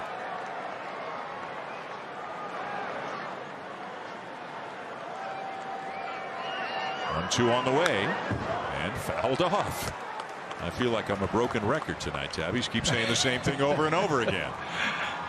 And I'm going to say it for the 6th straight pitch. That's another fastball up in the strike zone to Santander. And they've got the scouting report on. They figure, hey, throw it up about letter high. At some point, you have to change the eye level, don't you? You can't keep throwing the same pitch in the same spot. You got to change it up right here. Something down now. Maybe he'll swing over the top of it.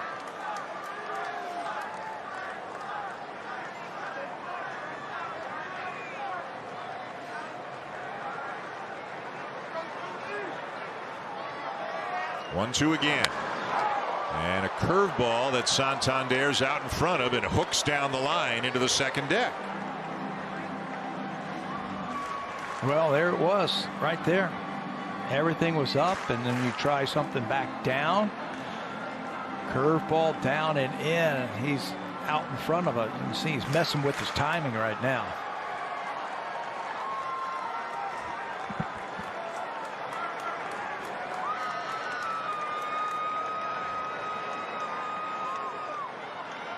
Another 1-2 upstairs with a fastball, 2 balls and 2 strikes. And the theme is the same, even with Thornton in the game. This has been a 10-pitch at bat already for Anthony Santander. The count is 2-2.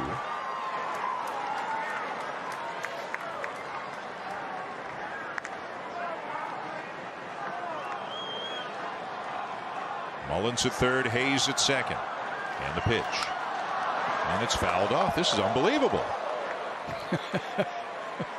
High fastball. You're going to get a lot of foul balls or pop-ups or swing and misses with high fastballs. Tonight, it's a lot of foul straight back for Santander. 17 pitches now for Trent. He's had a strikeout in this long at bat against Santander. 10 of the 17 pitches he's thrown have been fouled off.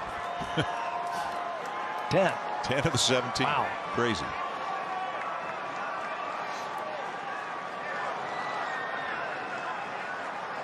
Two. And he has popped him up. Looks like Thornton will ultimately win the battle. Espinal is there, and Thornton does well to get out of that. A couple of men stranded, but the Orioles do have the lead back.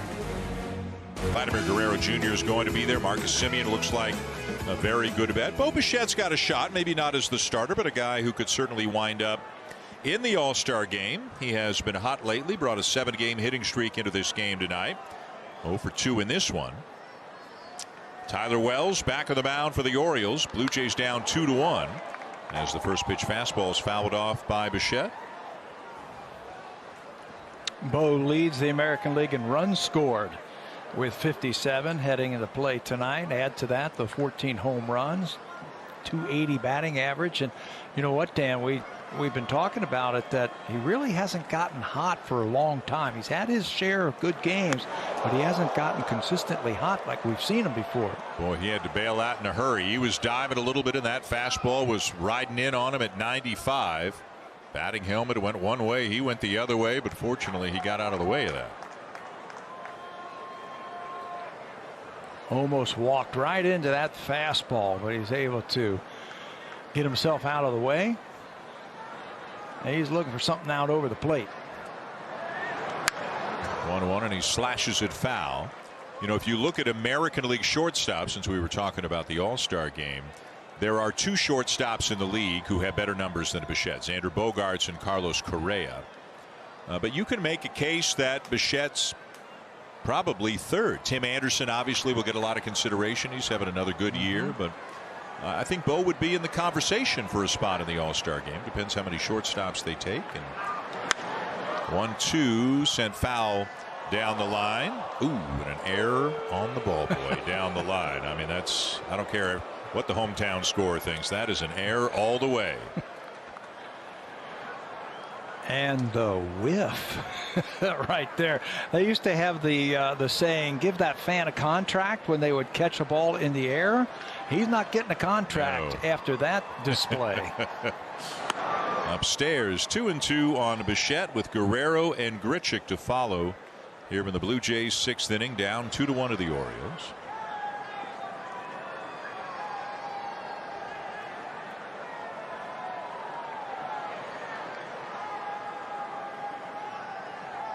Pitch on the way, and fouls it off. Expanded the zone a little bit, but you got 2 with 2 strikes, and Bo got a piece of it to stay alive. They've been watching the Oriole at bats tonight. This is a lot like what Baltimore has been doing to the Blue Jay pitching, fouling off some tough pitches, having some extended at bats. The Blue Jays with just a run on 3 hits so far. 2-2, and a ground ball up the middle to his left is Galvez, and the throw is in time to get Bichette 1 down. That will bring out Vladimir Guerrero Jr., who at the moment is tied for the major league lead in home runs with Fernando Tatis Jr. And interesting news from the 3rd place guy in that list today. Shohei Ohtani announced today he will be in the home run derby. Vladdy hasn't committed one way or another. Boy, but if you're baseball, how much would they love to get Guerrero and Tatis and Acuna into that home run derby? We'll see if Vladdy's into it. He's 0 for 2 tonight, a ground ball and a fly ball out. Tried to check the swing. They appealed to first, and he didn't go around. 1-0. I want to see that home run hitting contest in Colorado. Wow. I was there the last time the All-Star game was played there and watched that home run derby from left field. And I'll tell you what, that was something else to watch at how far those big leaguers can hit the ball. 1-0 and a big swing and a miss. Guerrero said he wants to wait a little longer and see how he's feeling, see how his body feels closer to the time. I would think he's got an open invitation to be in the home run derby if he wants it. After what he did in Cleveland, yeah, I think for as long as he plays in the big leagues, he has that invitation for the home run hitting contest. What a show he put on there. 1-1 in the air to center field. Mullins there, and Gurriel retired, 2 down.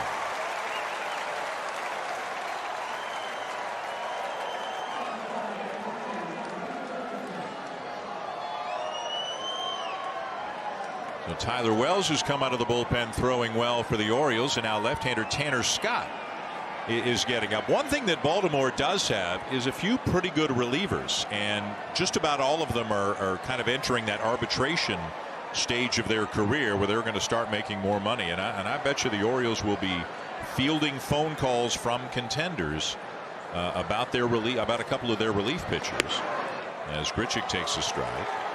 Whether it's Tanner Scott, another lefty, Paul Fry is having a good year, Cole Sulser from the right side. I'd be very surprised if 1 or 2 of these guys isn't somewhere else come the trade deadline. Grichuk 0 for 2 tonight, and he takes low, a ball and a strike.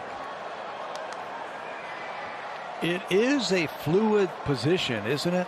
And those are the guys who usually get traded first at the trade deadline, as teams want to be the first one to strike and get what they perceive as the best relievers on the board. And I'm with you. Baltimore's got some pretty good arms coming out of the pen. Randall tried to check the swing, but he went around at that breaking ball outside. 1-2. Guerrero retired on a fly ball this inning. Bichette on a ground out before him, and the Blue Jays down 2-1 in the 6th inning, trying to snap the 4-game losing streak. 1-2, and he got him. 97 up above the zone. 3 up, 3 down. Go the Blue Jays in the 6th, still down by a run. Down by the ballpark. Blue Jays down 2-1 to the Orioles going to the bottom of the 6th inning. Trent Thornton is back on the mound. Had to work really hard to get the 2 outs that he got. He only faced 2 batters. He did everything he could, but he had to throw 18 pitches to strike out Ryan Mountcastle and then get Anthony Santander to pop up. Back out there for the 6th as he misses inside, ball 1 to Freddie Galvez, who is 0 for 2 on the night. Looking for a quick inning. At the bottom of the lineup, go ahead and challenge him. There's a swing and a liner into left center. That's a base hit. Grichuk will cut it off and hold Galvez to a long single.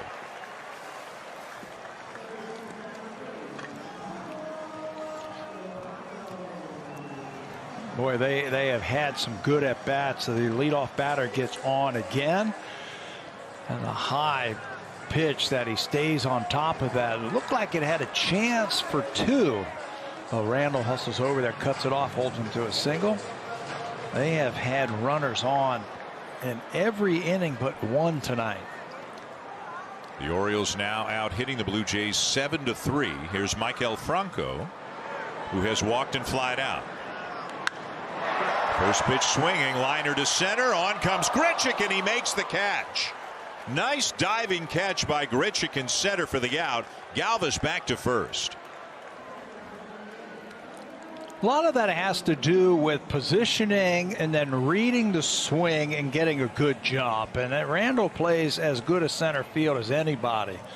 And a lot of that has to do with how he positions himself, knowing the hitters. Takes a hit away from Maikel Franco with a dive. He has done that on a number of occasions this year for the Jays out in center field. Good play. Now Pedro Severino looks at a strike.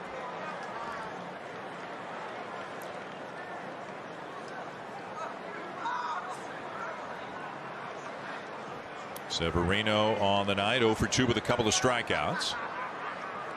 2-1 Baltimore, bottom 6.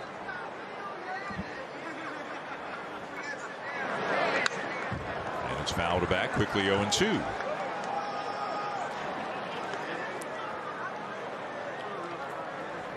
And Patrick Murphy is now up in the bullpen. Guy who had a nice outing for the Blue Jays in his season debut a couple of days ago. And again, this is because Thornton's pitch count got so high in the last inning because of all the foul balls.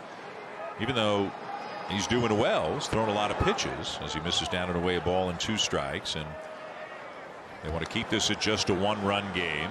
And again, they're going to want to see a lot of Patrick Murphy, I think, Tabby, in the coming days, to see, just how sharp he is and just how much they can use him in leverage situations. I think he is up because of those 2 hard hit balls, the first 2 batters of this inning. Galvez hit a ball hard to center field. Franco hit that ball hard to center field. I think as soon as Grichuk made that catch, they got the call down in the bullpen to get somebody up. I think that's what Charlie Montoyo is seeing right now. Thornton looking for a ground ball here, or he'll take the strikeout. 2-2 curveball down and away to get him. Out number 2.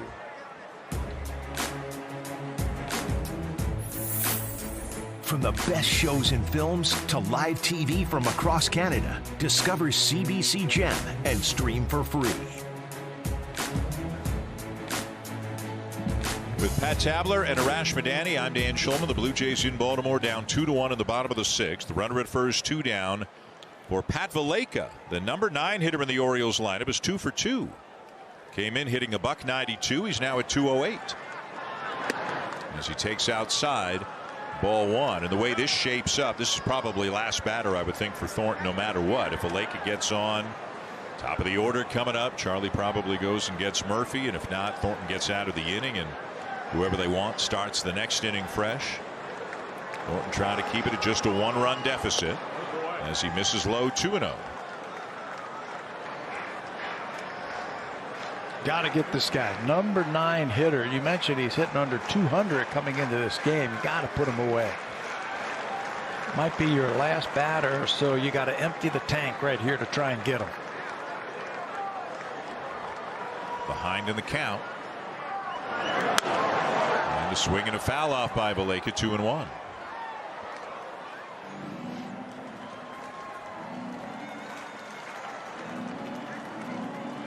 Not happy with the baseball, wants a fresh one. They've talked here and there about wanting to stretch him out a little bit more in case they needed him for more than he's been doing. He's been kind of a 1 to 2 inning guy, 25 to 35 pitch guy for most of this season.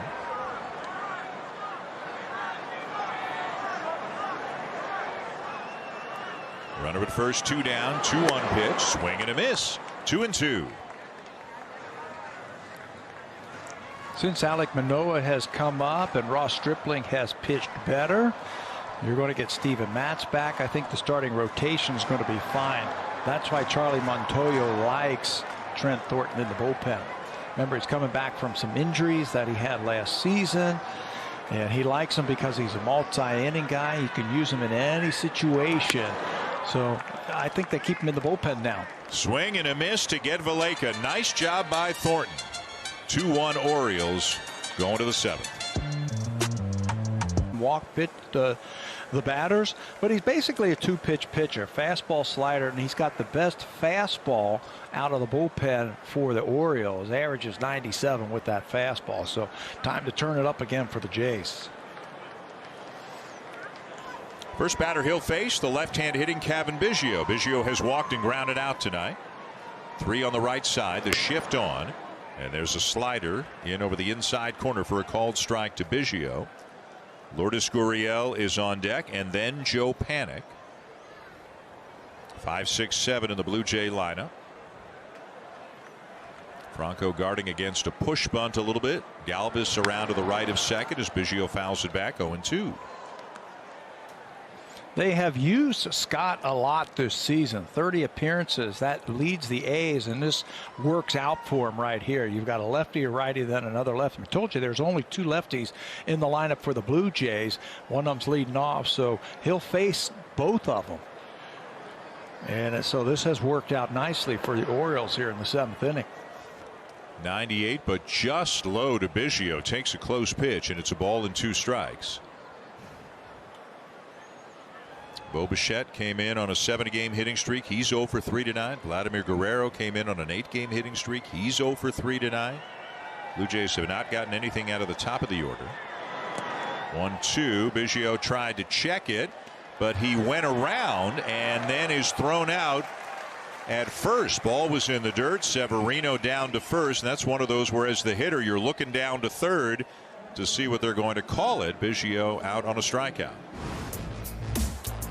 That'll bring up Lourdes Gurriel, fifth inning, hanging pitch way up there, and he's able to stay on top of it. StatCast powered by Google Cloud. He got that launch angle up there, 38 degrees, and he's able to launch it out of here for the home run for Gurriel. That's number 7 on the season. The only scoring for the Blue Jays so far tonight. Yeah, they really haven't had many opportunities. The best opportunity to add to that came right after the home run when they had a couple of men on and eventually had runners on the corners with 2 down but couldn't cash them in. There's a strike taken and it is 1-1. The Blue Jays have gone 3 up 3 down 4 times in 6 innings tonight, which is not like them, of course, but Thomas Eshelman kind of bobbed and weaved his way through 5. Not an overpowering guy, but they just couldn't make good contact against him. And Tyler Wells and now Tanner Scott have done a very nice job out of the bullpen for the Orioles. Eshelman's fastball about maybe 90 miles an hour, but the 2 guys that they have seen after that can really rush it up there. 1-2, slider in the dirt, 2-2. And again, getting back to the conversation we were having maybe an inning or so ago, you can see how contending teams would look at a guy like Tanner Scott and say, yeah, that guy could help in our bullpen. Orioles will have some options if they decide to trade some of these arbitration eligible relievers they've got. There's a backdoor slider to get Gurriel, 2 down. How many lefties in Major League Baseball out of the bullpen throw 98 miles an hour? Normally you see those big righties coming in throwing 98, 99, but there is but a handful of guys who can rush it up there at 97, 98 miles an hour from the left side. So yeah, he's going to be really in demand, I think, towards the trade deadline for some of these teams, if the Orioles want to trade him. 2 down, and now 97 over the outside corner. A called strike to Joe Panik. Panik DHing tonight, struck out in the 2nd and had a base hit in the 5th. The 3 hits the Blue Jays have all came from consecutive batters in the 5th inning. Gurriel, Panik, and Espinal. Swing and a miss. 0-2. 97 with some cut on it that time. Blue Jays have 3 bench players tonight. They're all left-handed, so no chance for Charlie Montoyo to do anything just yet in the 7th inning when it comes to pinch hitting. Waiting for that righty to get in there if they need to make a move. Down and away, a ball and 2 strikes. And Lourdes Gurriel looks like he's in a little bit of discomfort, a little stretching and holding his side. Hopefully nothing serious. Got something going on. Down and in with a slider, 2-2 on Panik. Yeah, not sure if that has to do with his swing or what happened up there, but he's feeling something. Talking to the trainers and trying to stretch it out and get a good feel.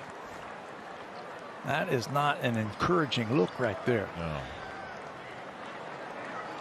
2-2 to Panik. Lays off down and away, a full count. 2 down and the base is empty. The Jays down 2-1 in the 7th.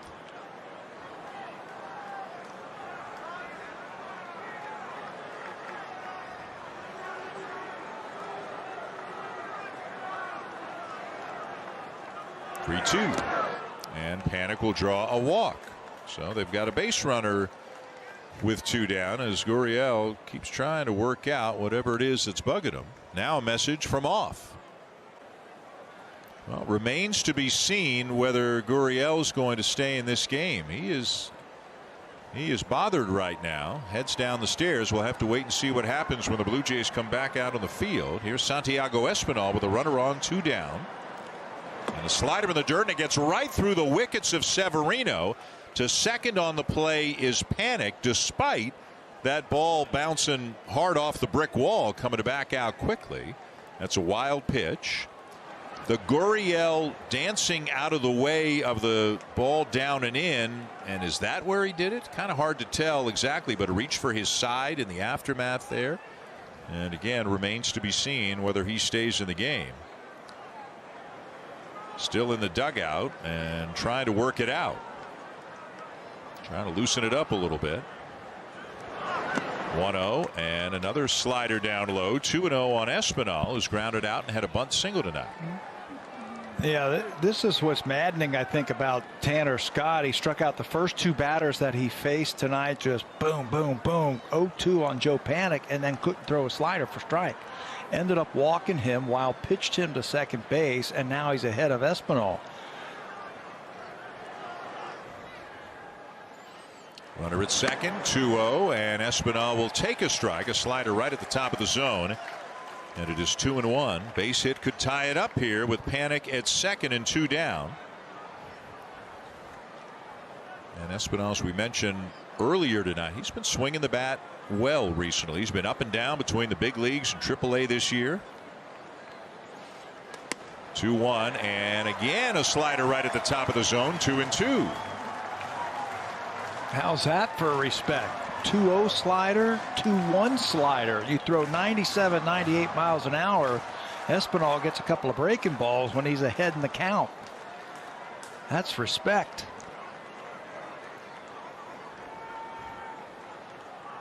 2-2. Slider grounded off the mound up the middle, but the second baseman of Aleka is there to make the play from behind the bag on to first. And the Blue Jays will leave a man on to the bottom of the 7th. Well, the good news is Lourdes Gurriel Jr. is indeed heading back out to left field. So hopefully whatever it is that he is feeling in his left side, it would appear, is minor, and that he can play through it. And he is back out in left field at the bottom of the 7th inning with the Blue Jays down 2-1. Remember, they're already without Teoscar Hernandez tonight. George Springer, of course, is on rehab. They're a little bit thin right now. So Gurriel in left field, and the new pitcher into the game now for the Blue Jays, making his second appearance of the season, Tabby, is Patrick Murphy. Second reliever of the night for the Blue Jays. Robbie Ray started. Trent Thornton had a very good 1 2/3 inning. Patrick Murphy in. He pitched a couple of nights ago. That was against the Yankees. He faced 7, 8, 9 and looked really good. Had a strikeout, a ground out, and a fly ball. Basically fastball, curveball. And he feels like that curveball has been a good pitch for him. He says, I learned it when I was a little kid, when I was about 11 or 12 years old. And I've always been able to throw a very good curveball. Time that up with a good fastball. And they've been waiting on this guy. He got injured in the offseason, did not pitch in spring training, worked his way back after he hurt his shoulder. It's usually a 4 to 6 month injury. He said he hurt it around Thanksgiving, and then has been working to get back. Was outstanding when he was in the minor leagues rehabbing, and his first outing the other day was a good one too. So Blue Jays going with a hot hand now here in the 7th inning. Yeah, hoping that he can be one piece of the puzzle that can help get this bullpen back on its feet again. The Blue Jays down 2-1, bottom 7. Robbie Ray tonight gave up 2 runs on 6 hits through 4 1/3. Had to throw 106 pitches in 4 1/3. Again, the Orioles fouling off a ton of pitches tonight. And then Trent Thornton went an inning and 2/3, got 5 outs, gave up 1 hit, struck out 3. And now Murphy on in the 7th to face the top of the Baltimore lineup. Cedric Mullins, Trey Mancini, and Austin Hayes. Mullins tonight 2 for 3, including the home run off Ray to lead off the bottom of the 1st.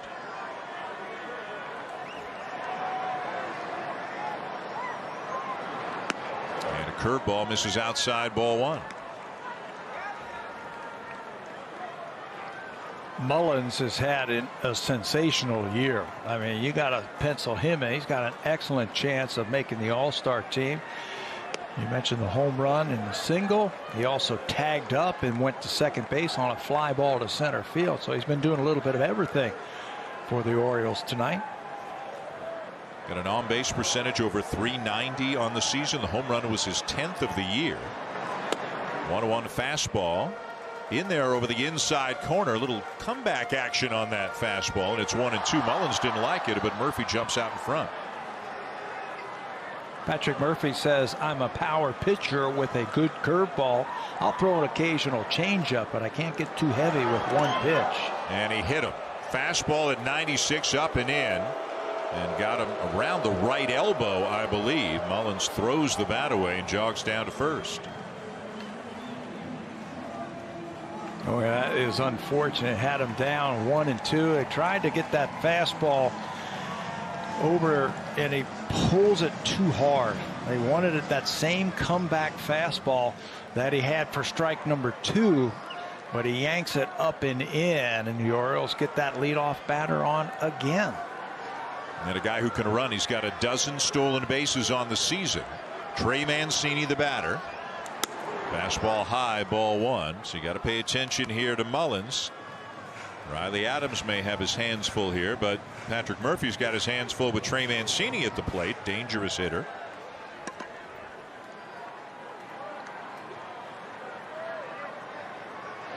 And he draws a throw.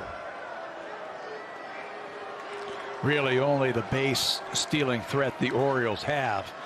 He's got 12. Everybody else in the starting lineup has 5 total. So yeah, he is a threat to steal if they decide to do that in front of Trey Mancini. Not going. And a fastball chop foul at the plate. A ball and a strike. And you wonder here, is this a situation, Tabby, do pitchers, when they've got a base stealer at first, do they maybe rely on the fastball a little bit more? Even though Murphy's got a very good curveball, because you're worried about a base stealer, do you want to get that fastball to the plate a little bit quicker? That happens a lot. You know, you said, okay, if he's going to steal, I got to get rid of the pitch and I got to use my best fastball. But if I'm Patrick Murphy, I'm worrying about getting Trey Mancini out. I'm not going to worry about Cedric Mullins right now. He can run. He's their best base stealer. But if I execute a pitch to Trey Mancini, I'm going to get a ground ball. And that's what he's looking for. Pitching coach Pete Walker looking on. 2 balls and a strike now on Mancini as again Mullins driven back to the bag with a throw.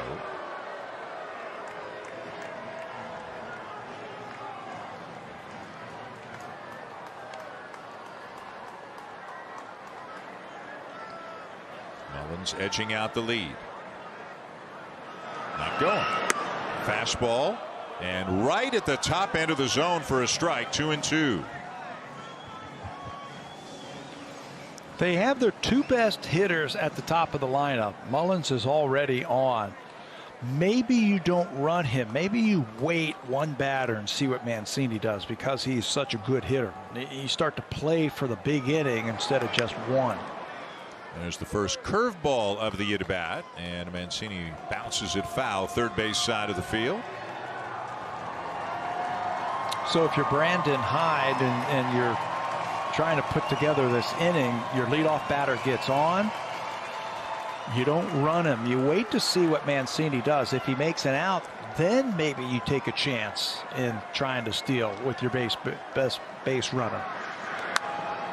Fastball, and Mancini gets a piece of it, but he's way late on it, fouling it off. And you know, for people who aren't that familiar with Patrick Murphy, this good live arm coming out of the bullpen. That fastball was 97. There's a little bit of movement to it. He's got a curveball that he can throw for strikes consistently. You can see the tools here to make him an asset out of the bullpen. Only 3 Orioles before tonight have faced Patrick Murphy in their careers. 2-2 curveball hit over the mound. Semien meets it at the bag at second and on to first for the double play.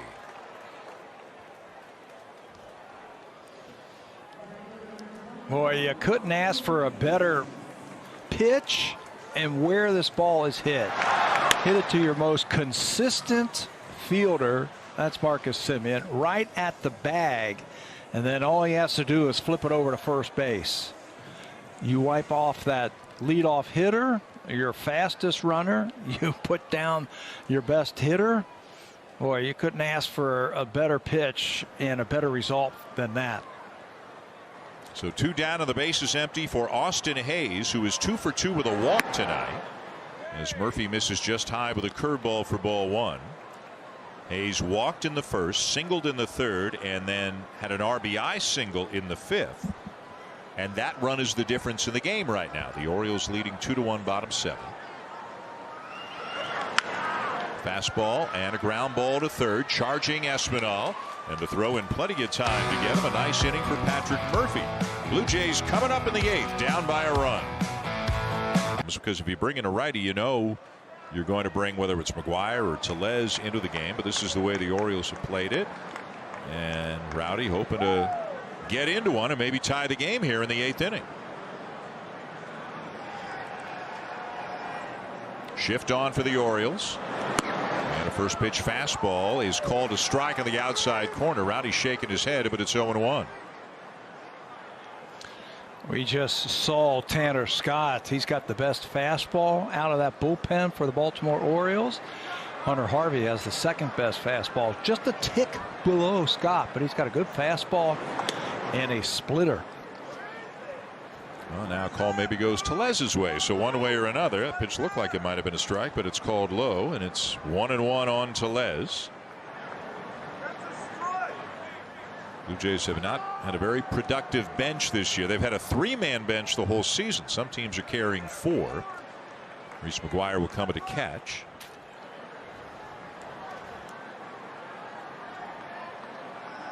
And it looks like Patrick Murphy's going to come back out. Nobody's throwing as a breaking ball from Harvey's fouled off. 1-2 on Tellez. Yeah, no need to make a change, now. Murphy had a very good inning. Just let him pitch. He got 3 batters. He faced 3 batters. Just let him pitch. Save that pen. Sometimes your best decisions are the ones you don't have to make. Just let that guy stay right in there. He's done a good job for him. Now Rowdy gets a 98-mile-an-hour fastball and fouls it off down the left field line. So Murphy's going to come back. At least that's the way that it looks right now. Tellez leading it off. Then Semien and Bichette. So right here in the 8th inning might be the best opportunity the Blue Jays have. If anybody can get on, that would get Gurriel to the plate. 1-2, swing and a miss, and a breaking ball away, 1 down.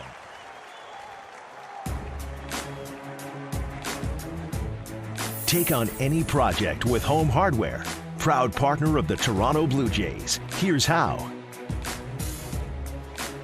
So the Blue Jays in their first game of the season with the Orioles. Again, this is a stretch where the Blue Jays have to try to figure out a way to turn it around, get a winning streak going, and get back over the 500 mark. But they're down 2-1 tonight as Marcus Semien takes low, ball 1. Top of the order: Semien, Bichette, Guerrero, Grichuk. 0 for 12.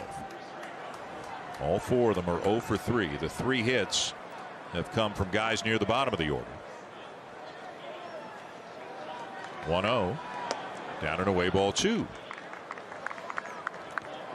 And this is hitting in 2021. Marcus Semien is hitting for the 4th time tonight. This is the 3rd different pitcher that he's had to face.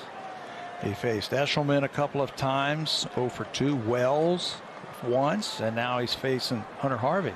I mean, you better have a scouting report on about 5 different pitchers when you get ready to play a baseball game anymore. Well, that's what Vladdy's doing right there. That's right. Vladdy's looking at the iPad and seeing some previous at bats from Hunter Harvey, getting a feel for his stuff. The 2-1 to Semien. Fastball there.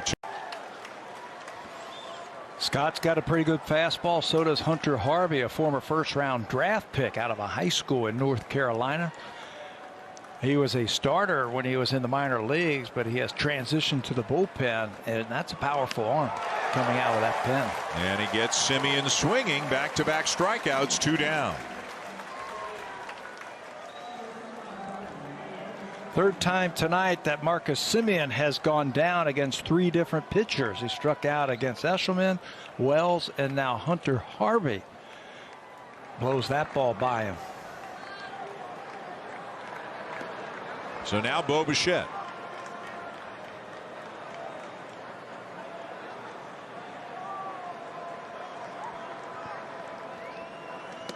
Fastball down and away at 97 for ball 1. Bichette with a strikeout and a couple of groundouts tonight. 3 hits for the Blue Jays. They all came in the 5th inning. including the home run by Gurriel. 1-0, and Bichette a little bit late sends it foul up the right side. 1-1.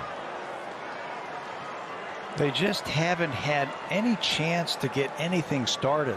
That has been, their mark this season of lengthening that lineup, having good at bats, having long innings, turning that lineup over. But tonight, you mentioned it, the 1, 2, 3 innings. There's just been too many of them. Another power fastball at 98, fouled off by Bichette. 1-2. When you see this kind of stuff, I mean, that's got closer written all over it. I can't believe they have somebody who throws harder than this. 98 consistently, and he's got that curveball and split. It's pretty nasty stuff. Good take there by Bichette on a low curveball. 2-2. Yeah, the funny thing is the guy who generally closes for the Orioles, Cesar Valdez, his fastball is like 85, but he throws almost all changeups. He's out there at 78 miles an hour, wiffle balling it into the plate. And look at this guy throwing 98 consistently. The 2-2 to Bichette. And 98 again. Bichette fouls it off again.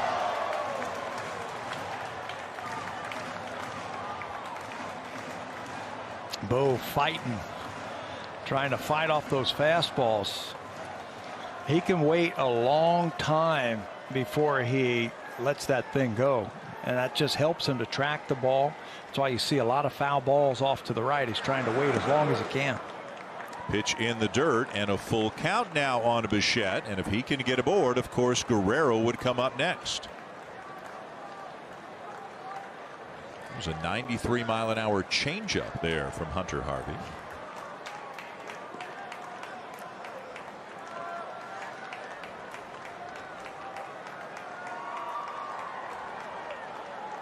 (3-2). Fouled off. Good battle here from Bichette.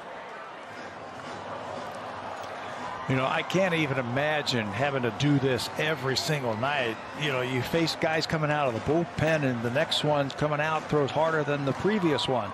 And that's just the way it is. You have to adapt. And Bo's trying to adapt right now and trying to take that fastball the other way. 3-2 again, and he does take it the other way, but a backhanded stop by the first baseman of Mancini feeds Harvey covering.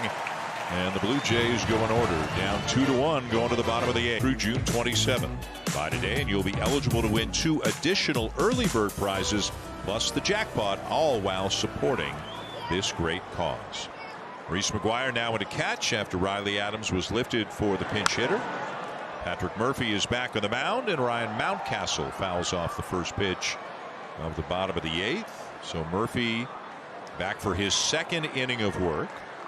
As you said, Tabby, he's a big, strong guy. You'd love to see a guy come out and give you a second inning without the quality of the stuff falling off at all. Mountcastle's 0 for 3. And the 0-1 high curveball fouled off, and it's 0-2. Yeah, Murphy's shaking his head saying, that's not where I intended that thing to go. Says, I've always been able to throw a good curveball. That one just backed up on him. And he's lucky that he gets another chance to face Mountcastle. He hung that one.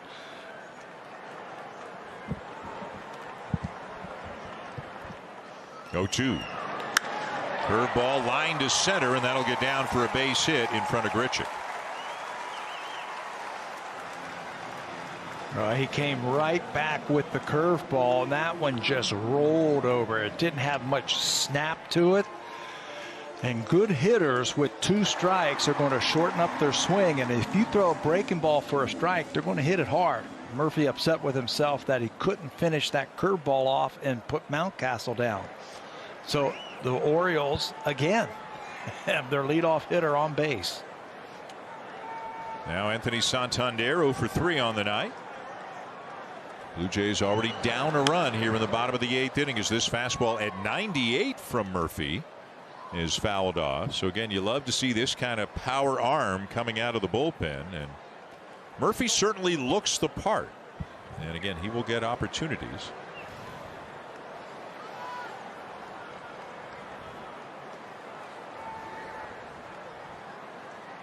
Very short lead by Mountcastle at first. And a fastball in there for a strike, 0-2. And again, good late movement on that fastball from Murphy, as left-hander Paul Fry is now throwing in the bullpen. So it looks like Fry's going to get the save opportunity for the Orioles in the ninth.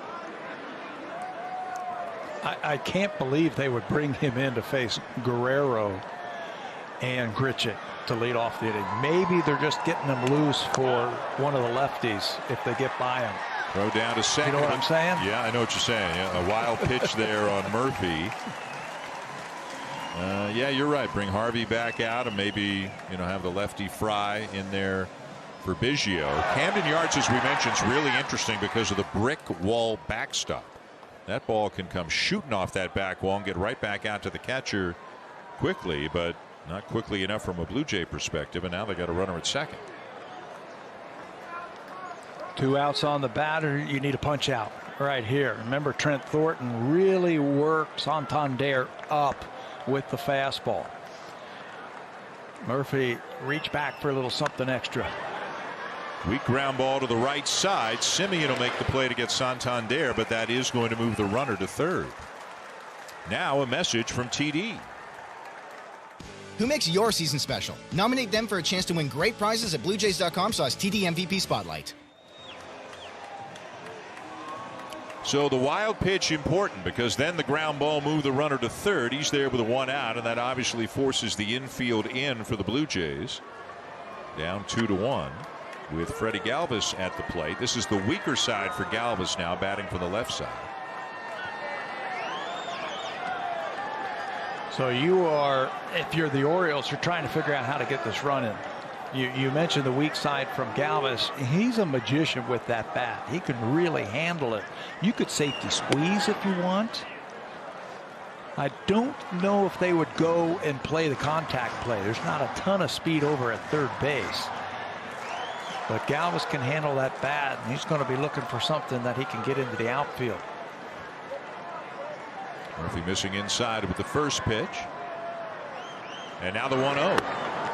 Misses upstairs. 2-0. You got a right-hander on deck as Jeremy Beasley starts to warm up for the Blue Jays out in the bullpen. You got a right-hander on deck. Maybe you pitch around Galvez. Don't give him anything good to hit. Take your chances with Franco, the on-deck hitter. 2-0 curve. And do they appeal? They will appeal. And he went around. So 2-1. As Galvez couldn't check the swing on that curveball inside. 2-pitch pitcher for the most part, as Tabby said. Patrick Murphy, the fastball and the curveball. And they play off one another well, those 2 pitches. 2-1 on the way. Curveball, bounced foul, 2-2. He'll throw an occasional changeup, he says, but yeah, basically he's going to power that fastball. He's taken a little something off of it a couple of times already tonight at 95 and got a little bit more movement on it. And then that power curveball. He needs a punch out right here. 2-1 Orioles, bottom 8, runner at third, 1 out, and the infield in. And a 2-2 curveball hit high in the air to deep right field. Biggio back, and he's got to play it off the wall. Mountcastle on his way home, and Galvez slides in safely at second. 3-1 Orioles.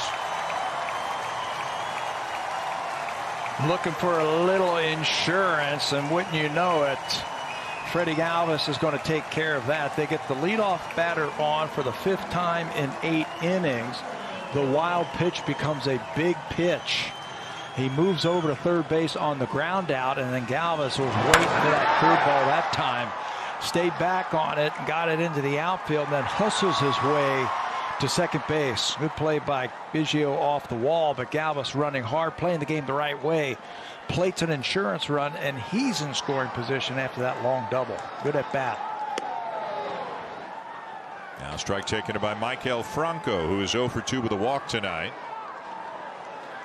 Well, Murphy had thrown his curveball lower in the zone, even below the zone earlier in that at bat, but he hung that one to Galvez. It was up about belt high, and Galvez hit it hard.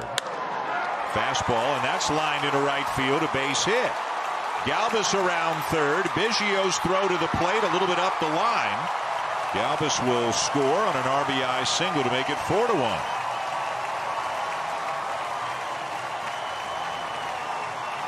Freddie Galvez does so many things correctly when he's playing baseball. He got a good jump on that base hit to right field. And they're going to challenge Cavan Biggio.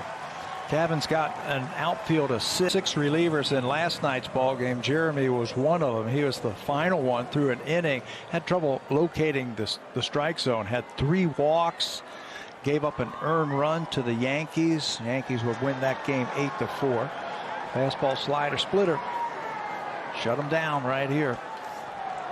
Pedro Severino, 3 strikeouts tonight. And the first pitch bouncer up over the Blue Jay dugout on the third base side of the field.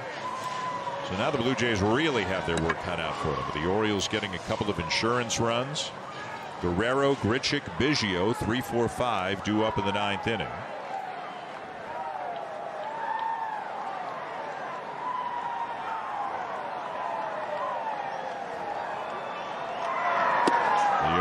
And it misses outside, a ball and a strike. Murphy looked really good in the first inning, but much different results in the second inning. Faced 4 batters and gave up hits to 3 of them, the most damaging of which was the RBI double by Freddie Galvez. Next pitch low from Beasley, 2-1. Beasley mentioned that he just could not throw the pitch for strike and got frustrated, had a long inning, and Charlie's like, I got to get him back out there. Got to try and keep his confidence up. They like him. They like his arm, and they like his ability to come in and get some outs. Got to clean up this mess right here. The 2-1. And a fastball popped up foul out of play, 2-2. The Yankees are still trailing. Oakland's batting in the top of the 9th in the Bronx, leading the Yankees 5-3. The Red Sox are trailing as well. They're trailing Kansas City 3-2 in the 5th inning. And the Rays just getting underway with Seattle. Blue Jays trying to avoid their 5th consecutive loss. The 2-2. And that's a liner past Bichette into left center for a base hit. Franco up to second on the single by Severino. How many times have we said it tonight that the Blue Jay pitchers have been able to jump ahead of the Oriole batters, but they just have not been able to finish them off? That's another 2-strike slider, catches way too much of the plate. And Severino, who had struck out 3 times, says thank you and bangs it back through the middle. They have put together some at-bats against the Jays pitching tonight that they've been tough, pesky. They just have not been able to finish them off. 11-3 the hits tonight in favor of the Orioles. Here's Pat Valaika, who's got a couple of them. He's 2 for 3 on the night.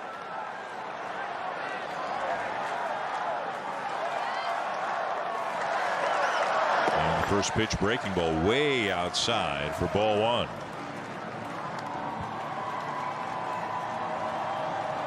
McGuire on, catching here late in the game after Adams was pulled for a pinch hitter. And the Orioles with 2 runs on 4 hits already here in the bottom of the 8th inning.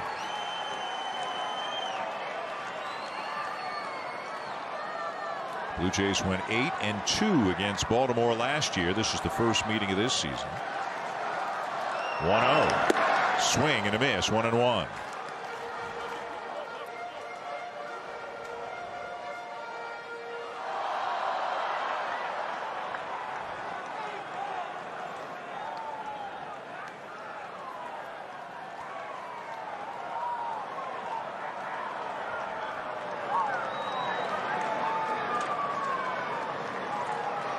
Two on with 1 out and a fastball outside. 2 balls and a strike.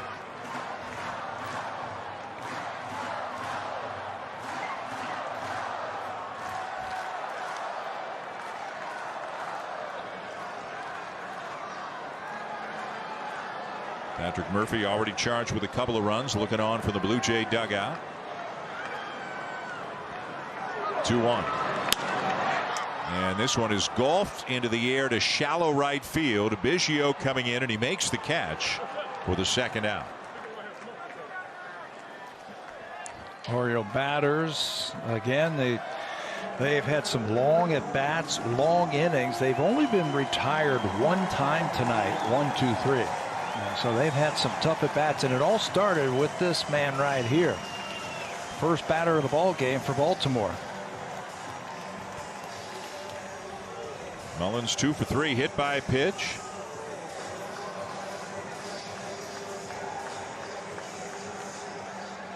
Got another game coming tomorrow afternoon. First pitch is just after 4 o'clock Eastern time. Blue Jays Central coming your way at 3:30 Eastern. Dean Kramer will be on the mound for Baltimore.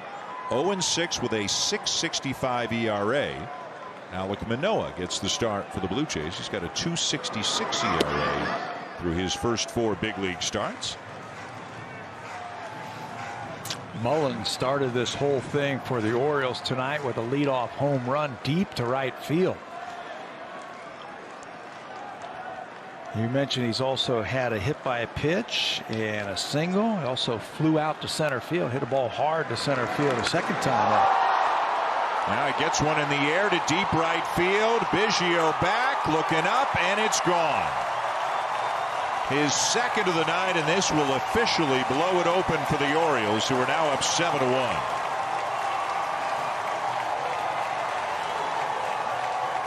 Boy, you come into this inning down by just 1 run, and you need them to shut them down. You got Gurriel leading off the 9th inning, giving you a chance to try and win it in the 9th inning. Just like that, 5 runs have been plated by the Orioles, and it's not an offensive team like a Boston Red Sox or the Houston Astros. It's the Baltimore Orioles, and they put a 5 spot on the Blue Jays here in the 8th.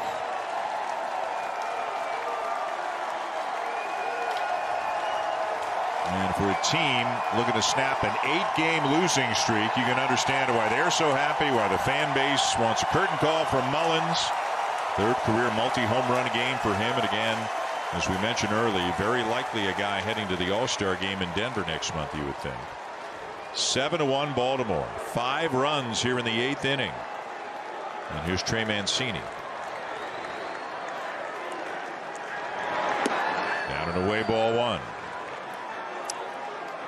That hit right there from Mullins. He's now the American League leader in hits. He overtakes Vladimir Guerrero. Fastball inner half, and he's able to get his hands through, get the barrel through for that home run. 2nd home run tonight for Cedric Mullins. Sorry. Now Mancini can't check the swing, goes around at a high fastball, and Beasley out in front of him 1-2. Tough stretch for the Blue Jays the last couple of weeks. I've seen them fall below the 500 mark for the first time since late April. Change up inside, 2-2. And try to figure out who they can turn to for consistency out of the bullpen.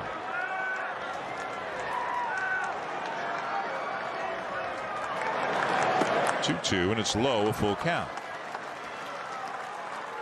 Has not been able to throw his splitter for strikes. Batters are recognizing it out of their hand, his hand, very easily, very quickly, and they've been able to lay off of it. And it runs in and hits him. Looked like a change up there, and it hit Mancini right in the hip. And this inning that has to seem like it's lasting forever for Charlie Montoyo is going to last a little bit longer. Yeah, just praying that he can get him out. He doesn't want to get another pitcher up to start to warm up just to get an out in a 7-1 ball game. So he's looking for an out. Mancini turns into this one. Looked like it hit him in the belt. And the Orioles have now hit around this inning.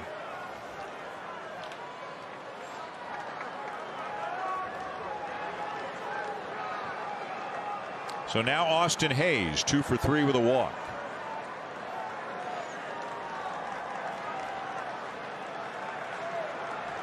And the pitch. And a wild pitch.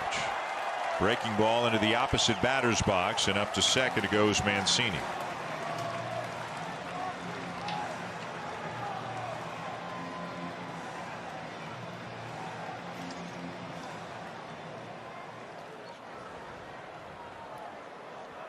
He has not been able to get that pitch over either. The splitter, now the slider.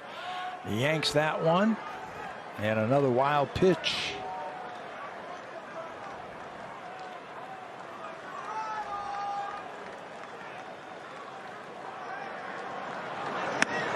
Fastball in there for a strike, 1-1. Brandon Hyde's got another reliever up. Looks like with this one getting out of hand a little bit, they're still standing on the mound right now. They are up 6. So I don't know what the magic number is where they go to somebody else, but they got a right-hander thrown as well. 1-1 bounced foul, a ball and 2 strikes.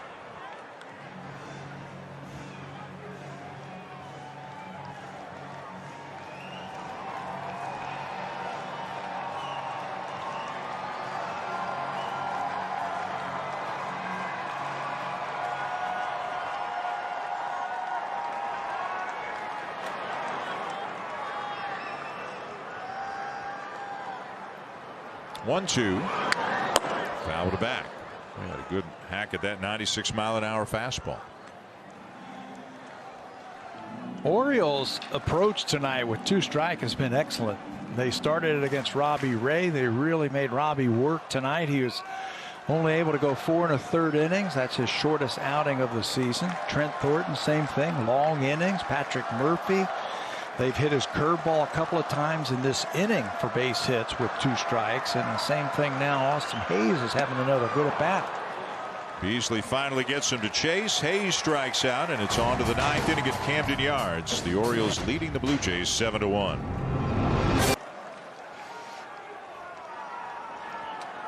Couldn't check the swing. Yeah, it's a team with a young core that was in the postseason last year, albeit an expanded postseason, 8 playoff teams, and huge expectations, obviously. But I wonder if the younger players, react differently now than veteran guys who have been around the block a few times in the big leagues. As Grichuk takes outside, ball 1.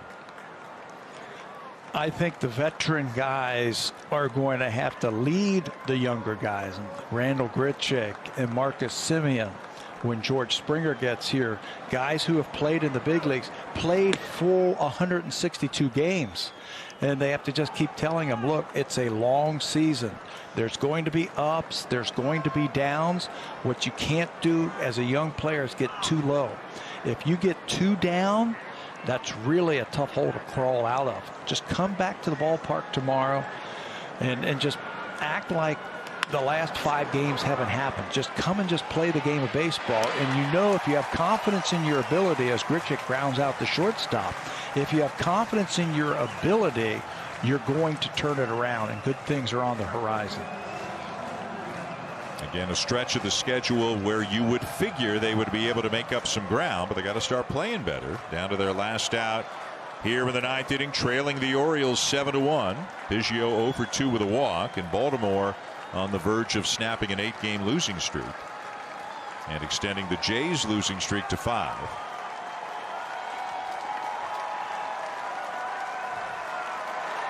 Just 3 hits on the night, and they all came in the 5th inning. Strike 1 to Biggio. A home run, a single by Panic, and then an infield hit on a bunt by Espinal. That was it. They've had a couple of walks tonight. Oriole pitchers have walked 2, and they have struck out 8. Now Biggio with the 4th hit of the night for the Blue Jays as he hits a screamer right past Fry, back up the middle and into center field. Stay on the lefty. That's what you want to do. Make him duck after that. Left on left. Cavan stayed in on the tough lefty that time. And now the Blue Jays will send a pinch hitter up, and this is for Gurriel. And remember, Gurriel appeared to have something going on in his left side. Did go back in the field, but this would be his first at bat since whatever it was. It's also a 6-run game, so don't want to jump to conclusions. Jared Hoying getting his first at bat as a Blue Jay as he takes low ball 1. Hoying is 32 years of age and had some time in the big leagues with Texas in 2016 and 17, a total of 118 at bats, a .220 average. Left-hand hitting outfielder. He takes low ball 2. A month ago, he was playing softball in Fort Laramie, Ohio. That's about 40 miles north of Dayton. And he got the call from the Blue Jays saying, we need some outfield depth. Do you want to come and play some ball? He did. He got off to a great start with the AAA team, hit a couple of home runs, drove in some runs, and here he is back in the big leagues for Toronto. Fly ball to left field. Wilkerson makes the catch, and that will be the ball game. Fry gets the last 3 outs, and the Blue Jays losing streak has reached 5 as they fall to the Orioles 7-1 at Camden Yards. Tough night all around for the Blue Jays. The pitchers just did not have it working. The Oriole batters were tough on them. They made them throw a lot of pitches. Cedric Mullins was the story in this ball game. He had 3 hits, drove in 4 runs with a couple of home runs.